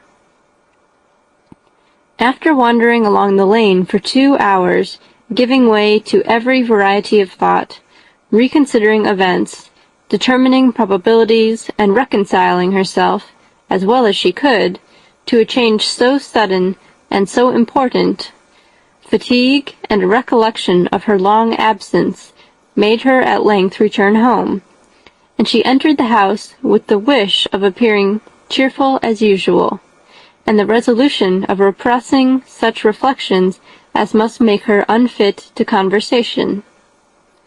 She was immediately told that the 2 gentlemen from Rosings had each called during her absence, Mr. Darcy only for a few minutes to take leave, but that Colonel Fitzwilliam had been sitting with them at least an hour, hoping for her return, and almost resolving to walk after her till she could be found. Elizabeth could but just affect concern in missing him. She really rejoiced at it. Colonel Fitzwilliam was no longer an object. She could think only of her letter. End of chapter 36. Chapter 37. The 2 gentlemen left Rosings the next morning, and Mr. Collins, having been in waiting near the lodges to make them his parting obeisance, was able to bring home the pleasing intelligence of their appearing in very good health, and in as tolerable spirits as could be expected after the melancholy scene so lately gone through at Rosings.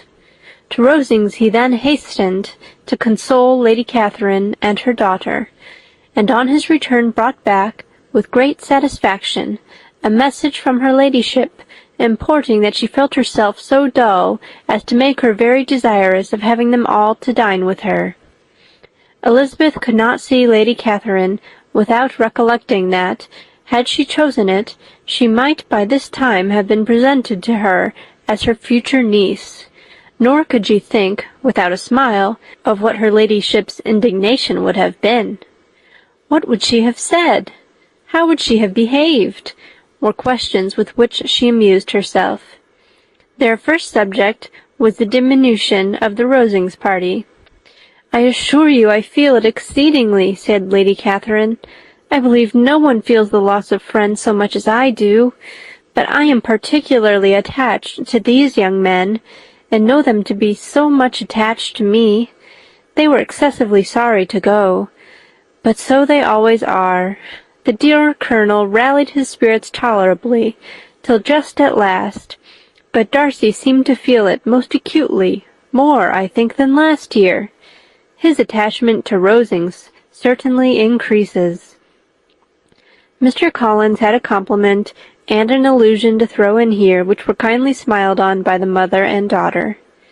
Lady Catherine observed after dinner that Miss Bennet seemed out of spirits, and immediately accounting for it by herself, by supposing that she did not like to go home again so soon, she added, "But if that is the case, you must write to your mother and beg that you may stay a little longer.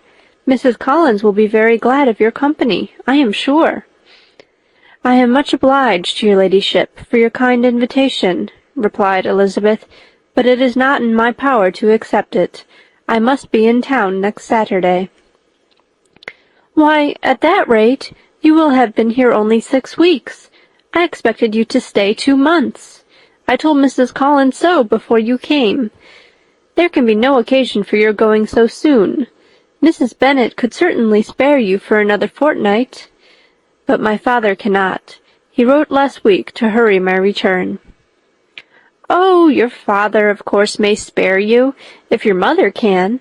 Daughters are never of so much consequence to a father.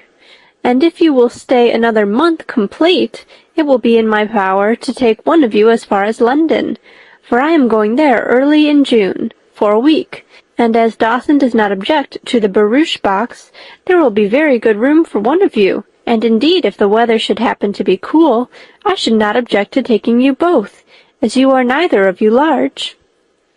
"You are all kindness, madam, but I believe we must abide by our original plan." Lady Catherine seemed resigned. "Mrs. Collins, you must send a servant with them. You know I always speak my mind, and I cannot bear the idea of 2 young women travelling post by themselves. It is highly improper.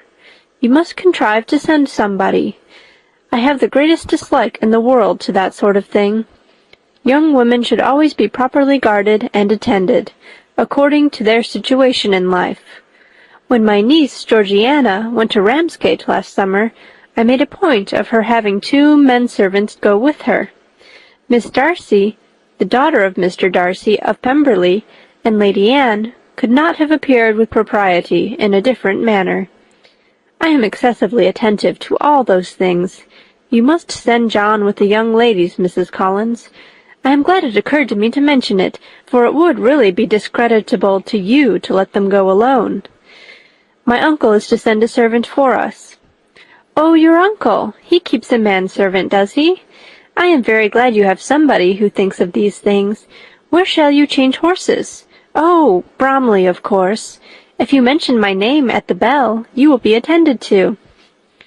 Lady Catherine had many other questions to ask respecting their journey, and as she did not answer them all herself, attention was necessary, which Elizabeth believed to be lucky for her, or, with a mind so occupied, she might have forgotten where she was. Reflection must be reserved for solitary hours. Whenever she was alone, she gave way to it as the greatest relief, and not a day went by without a solitary walk, in which she might indulge in all the delight of unpleasant recollections. Mr. Darcy's letter she was in a fair way of soon knowing by heart. She studied every sentence, and her feelings towards its writer were at times wildly different. When she remembered the style of his address, she was still full of indignation, but when she considered how unjustly she had condemned and upbraided him, her anger was turned against herself, and his disappointed feelings became the object of compassion. His attachment excited gratitude, his general character respect, but she could not approve him, nor could she for a moment repent her refusal, or feel the slightest inclination ever to see him again. In her own past behavior there is a constant source of vexation and regret, and in the unhappy defects of her family a subject of yet heavier chagrin. They were hopeless of remedy. Her father, contented with laughing at them, would never exert himself to restrain the wild giddiness of his youngest daughters, and her mother, with manners so far from right herself, was entirely insensible of the evil. Elizabeth had frequently united with Jane in an endeavour to check the imprudence of Catherine and Lydia, but while they were supported by their mother's indulgence, what chance could there be of improvement? Catherine, weak-spirited, irritable, and completely under Lydia's guidance, had been always affronted by their advice, and Lydia, self-willed and careless, would scarcely give them a hearing. They were ignorant, idle, and vain. While there was an officer in Meryton, they would flirt with him, and while Meryton was within a walk of Longbourn, they would be going there forever. Anxiety on Jane's behalf was another prevailing concern, and Mr. Darcy's explanation, by restoring Bingley to all her former good opinion, heightened the sense of what Jane had lost. His affection was proved to have been sincere, and his conduct cleared of all blame, unless any could attach to the implicitness of his confidence in his friend.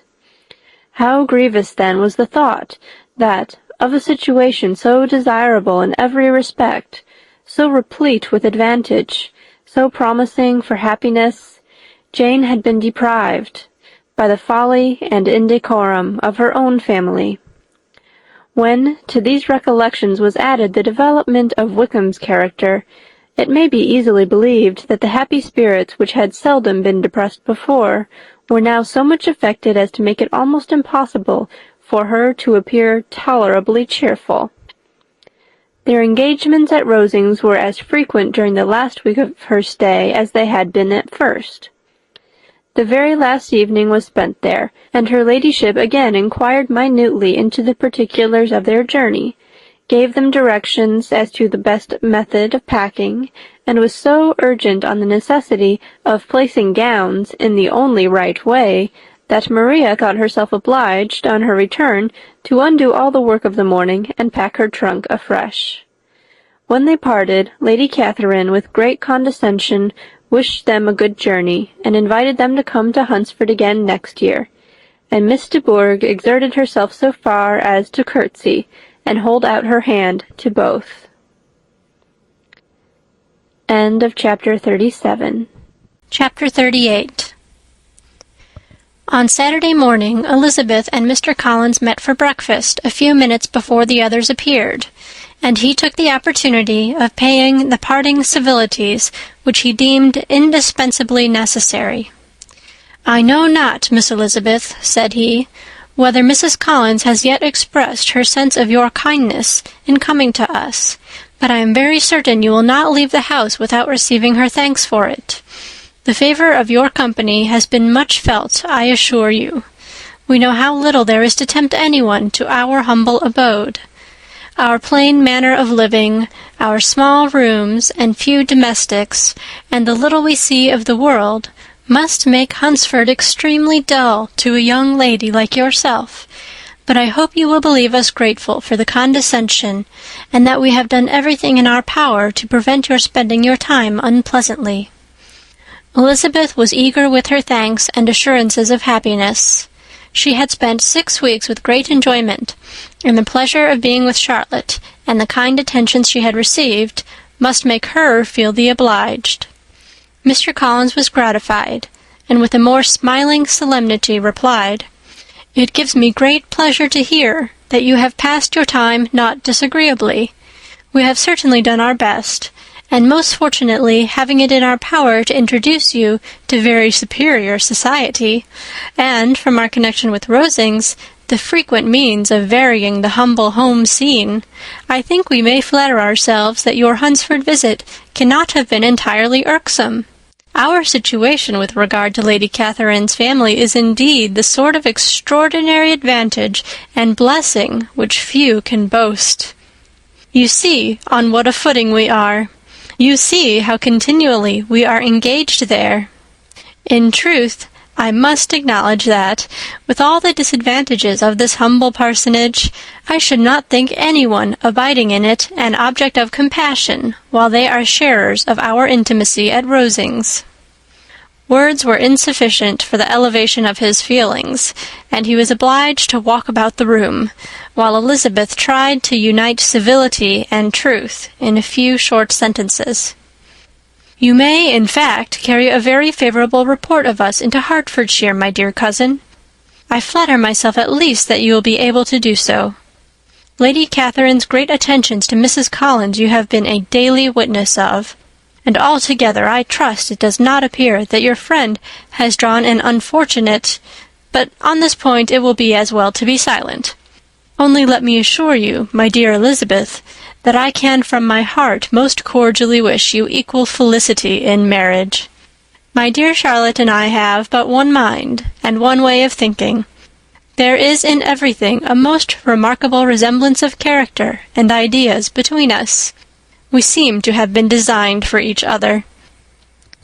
Elizabeth could safely say that it was a great happiness where that was the case, and with equal sincerity could add that she firmly believed and rejoiced in his domestic comforts. She was not sorry, however, to have the recital of them interrupted by the lady from whom they sprang. Poor Charlotte! It was melancholy to leave her to such society. But she had chosen it with her eyes open, and, though evidently regretting that her visitors were to go, she did not seem to ask for compassion. Her home and her housekeeping, her parish and her poultry, and all their dependent concerns had not yet lost their charms. At length the chaise arrived, the trunks were fastened on, the parcels placed within, and it was pronounced to be ready. After an affectionate parting between the friends, Elizabeth was attended to the carriage by Mr. Collins, and as they walked down the garden, he was commissioning her with his best respects to all her family, not forgetting his thanks for the kindness he had received at Longbourn in the winter, and his compliments to Mr. and Mrs. Gardiner, though unknown. He then handed her in. Maria followed, and the door was on the point of being closed, when he suddenly reminded them, with some consternation, that they had hitherto forgotten to leave any message for the ladies at Rosings. "But," he added, "you will of course wish to have your humble respects delivered to them, with your grateful thanks for their kindness to you while you have been here." Elizabeth made no objection. The door was then allowed to be shut, and the carriage drove off. "Good gracious!" cried Maria, after a few minutes' silence. "It seems but a day or two since we first came, and yet how many things have happened!" "A great many indeed," said her companion with a sigh. "We have dined 9 times at Rosings, besides drinking tea there twice. How much I shall have to tell!" Elizabeth added privately, "and how much I shall have to conceal."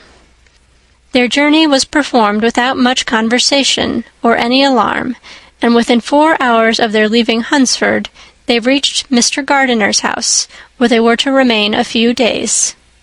Jane looked well, and Elizabeth had little opportunity of studying her spirits amidst the various engagements which the kindness of her aunt had reserved for them.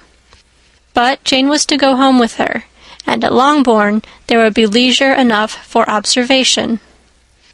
It was not without an effort, meanwhile, that she could wait even for Longbourn before she told her sister of Mr. Darcy's proposals.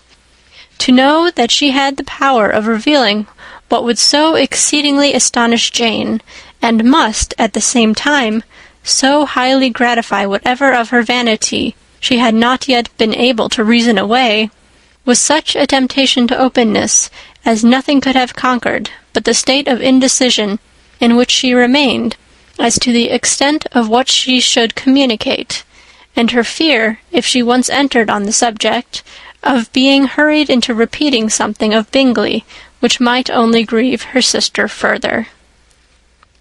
End of chapter 38. Chapter 39. It was the second week in May in which the three young ladies set out together from Gracechurch Street for the town of in Hertfordshire, and as they drew near the appointed inn where Mr. Bennet's carriage was to meet them, they quickly perceived, in token of the coachman's punctuality, both Kitty and Lydia looking out of a dining-room upstairs. These two girls had been above an hour in the place, happily employed in visiting an opposite milliner, watching the sentinel on guard, and dressing a salad and cucumber. After welcoming their sisters, they triumphantly displayed a table set out with such cold meat as an inn larder usually affords, exclaiming, "Is not this nice? Is not this an agreeable surprise? And we meant to treat you all," added Lydia, "but you must lend us the money, for we have spent hours at the shop out there." Then, showing her purchases, "Look here, I have bought this bonnet. I do not think it is very pretty, but I thought I might as well buy it as not. I shall put it to pieces as soon as I get home, and see if I can make it up any better."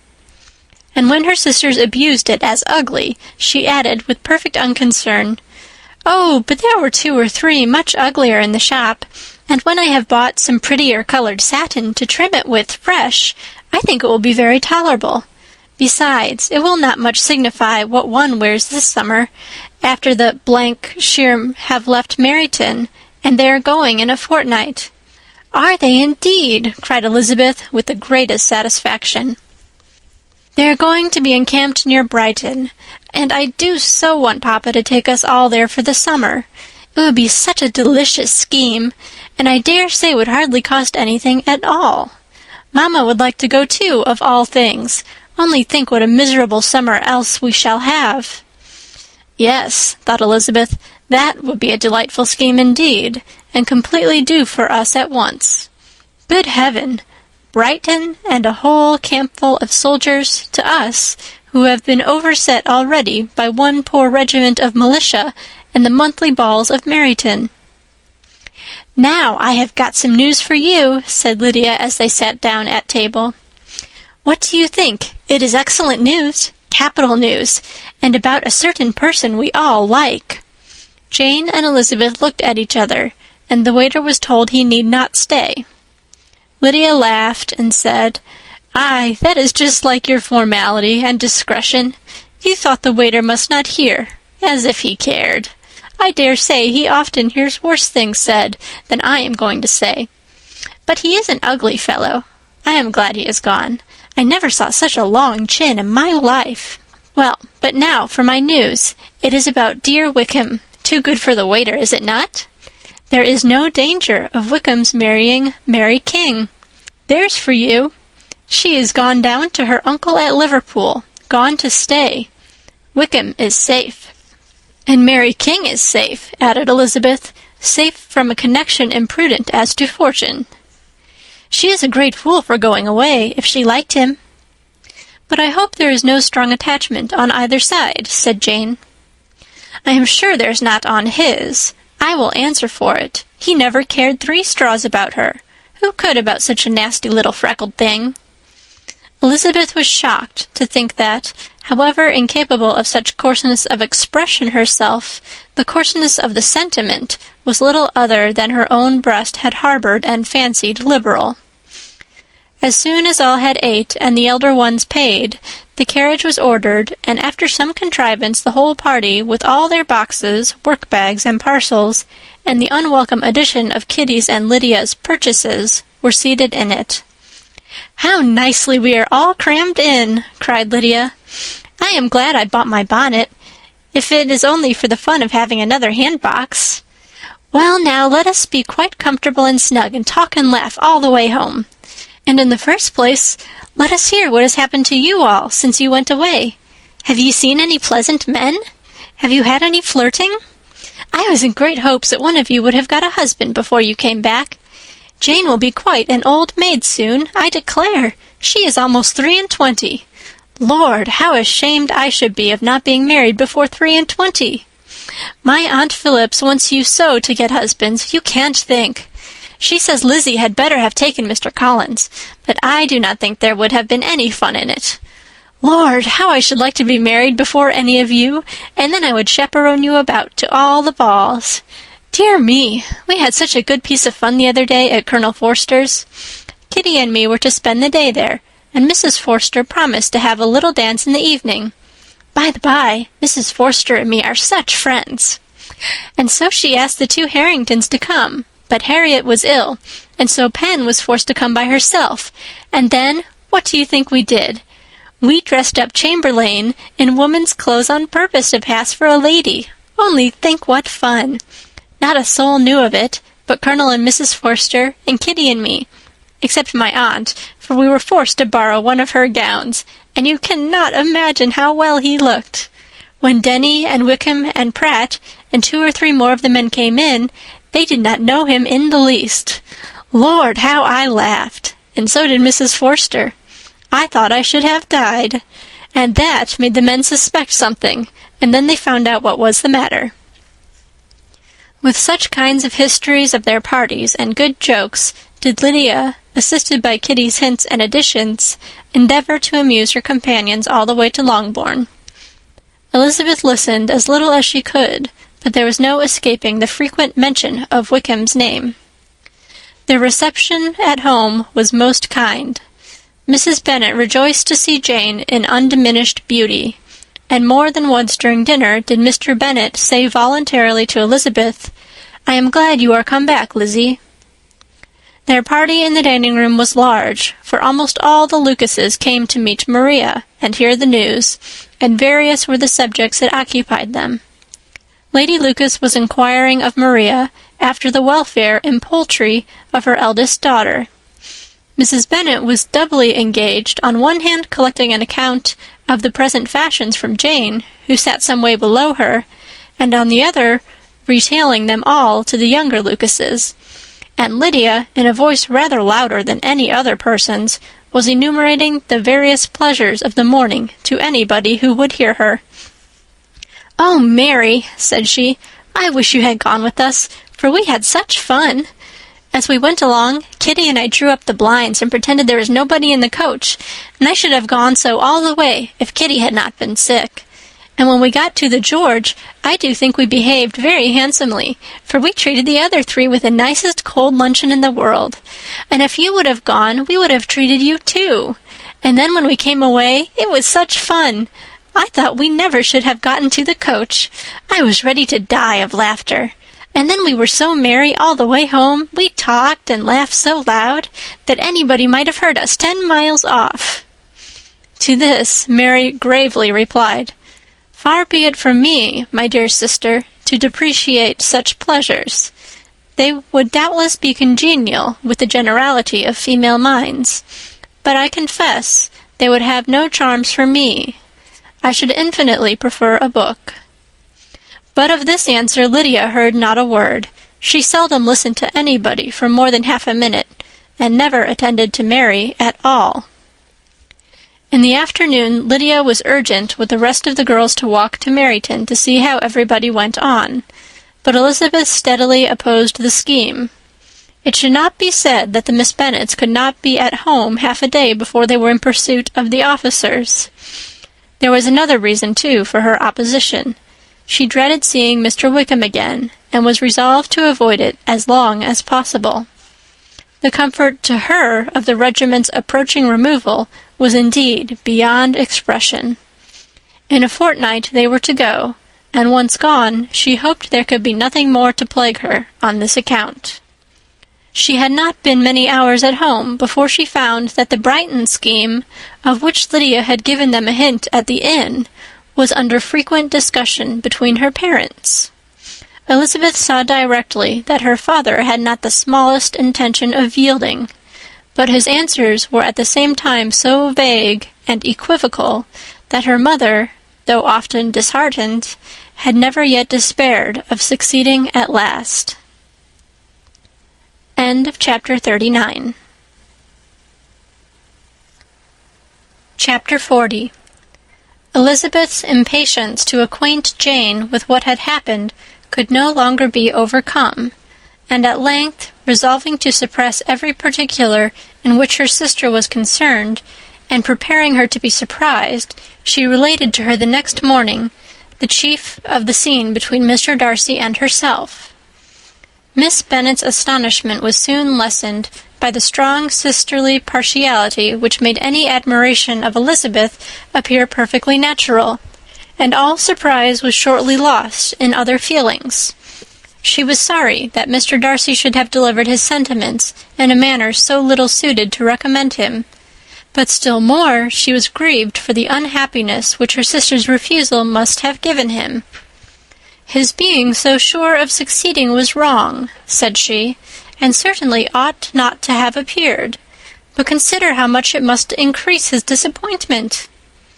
"Indeed," replied Elizabeth, "I am heartily sorry for him, but he has other feelings which will probably soon drive away his regard for me. You do not blame me, however, for refusing him." "Blame you? Oh, no." "But you blame me for having spoken so warmly of Wickham?" "No, I do not know that you were wrong in saying what you did. But you will know it when I tell you what happened the very next day." She then spoke of the letter, repeating the whole of its contents as far as they concerned George Wickham. What a stroke was this for poor Jane, who would willingly have gone through the world without believing that so much wickedness existed in the whole race of mankind as was here collected in one individual. Nor was Darcy's vindication, though grateful to her feelings, capable of consoling her for such discovery. Most earnestly did she labor to prove the probability of error, and seek to clear the one without involving the other. "This will not do," said Elizabeth. "You never will be able to make both of them good for anything. Take your choice, but you must be satisfied with only one.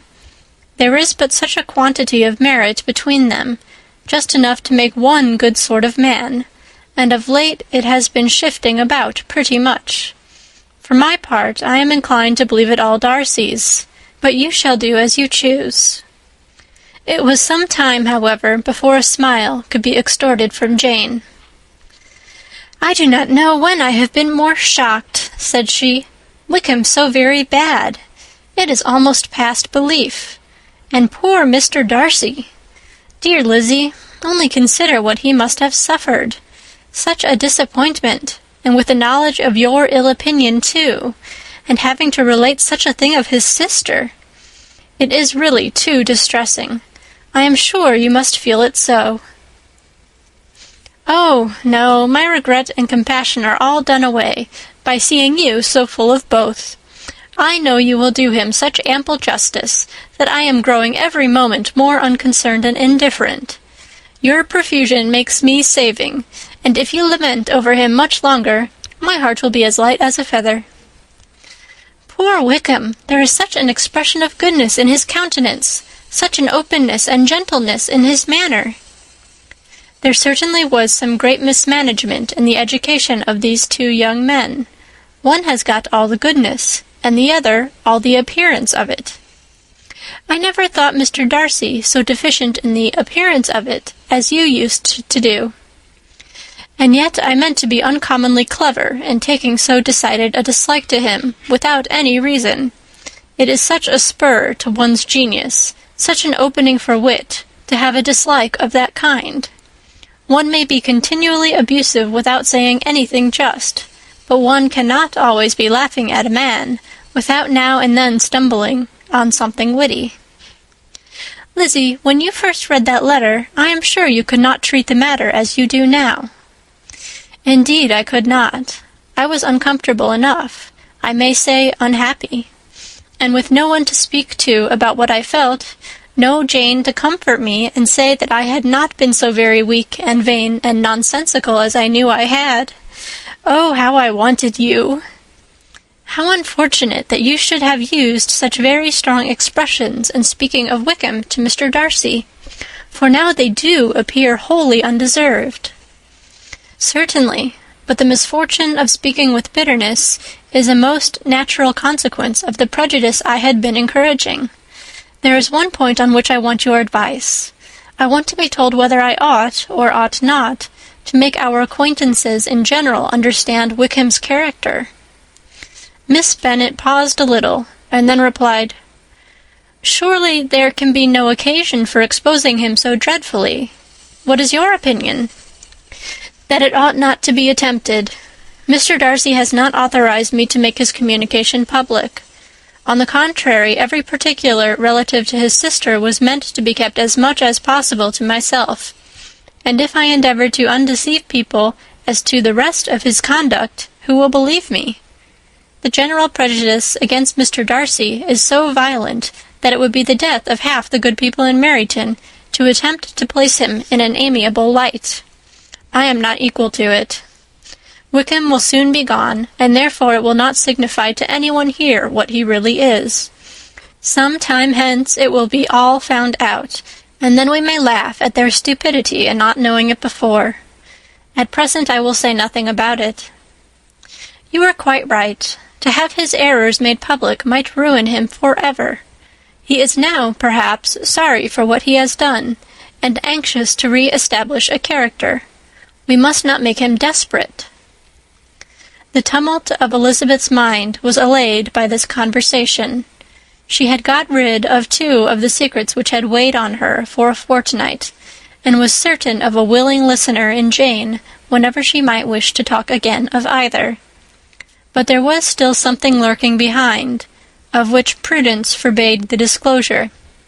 She dared not relate the other half of Mr. Darcy's letter, nor explain to her sister how sincerely she had been valued by her friend. Here was knowledge in which no one could partake, and she was sensible that nothing less than a perfect understanding between the parties could justify her in throwing off this last encumbrance of mystery.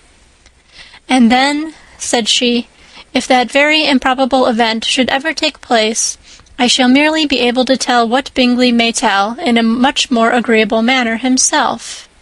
The liberty of communication cannot be mine till it has lost all its value." She was now, on being settled at home, at leisure to observe the real state of her sister's spirits. Jane was not happy. She still cherished a very tender affection for Bingley. Having never even fancied herself in love before, her regard had all the warmth of first attachment, and from her age and disposition greater steadiness than most first attachments often boast, and so fervently did she value his remembrance and prefer him to every other man, that all her good sense and all her attention to the feelings of her friends were requisite to check the indulgence of those regrets which must have been injurious to her own health and their tranquillity. "Well, Lizzie," said Mrs. Bennet one day, "what is your opinion now of this sad business of Jane's? For my part, I am determined never to speak of it again to anybody. I told my sister Philip so the other day, but I cannot find out that Jane saw anything of him in London.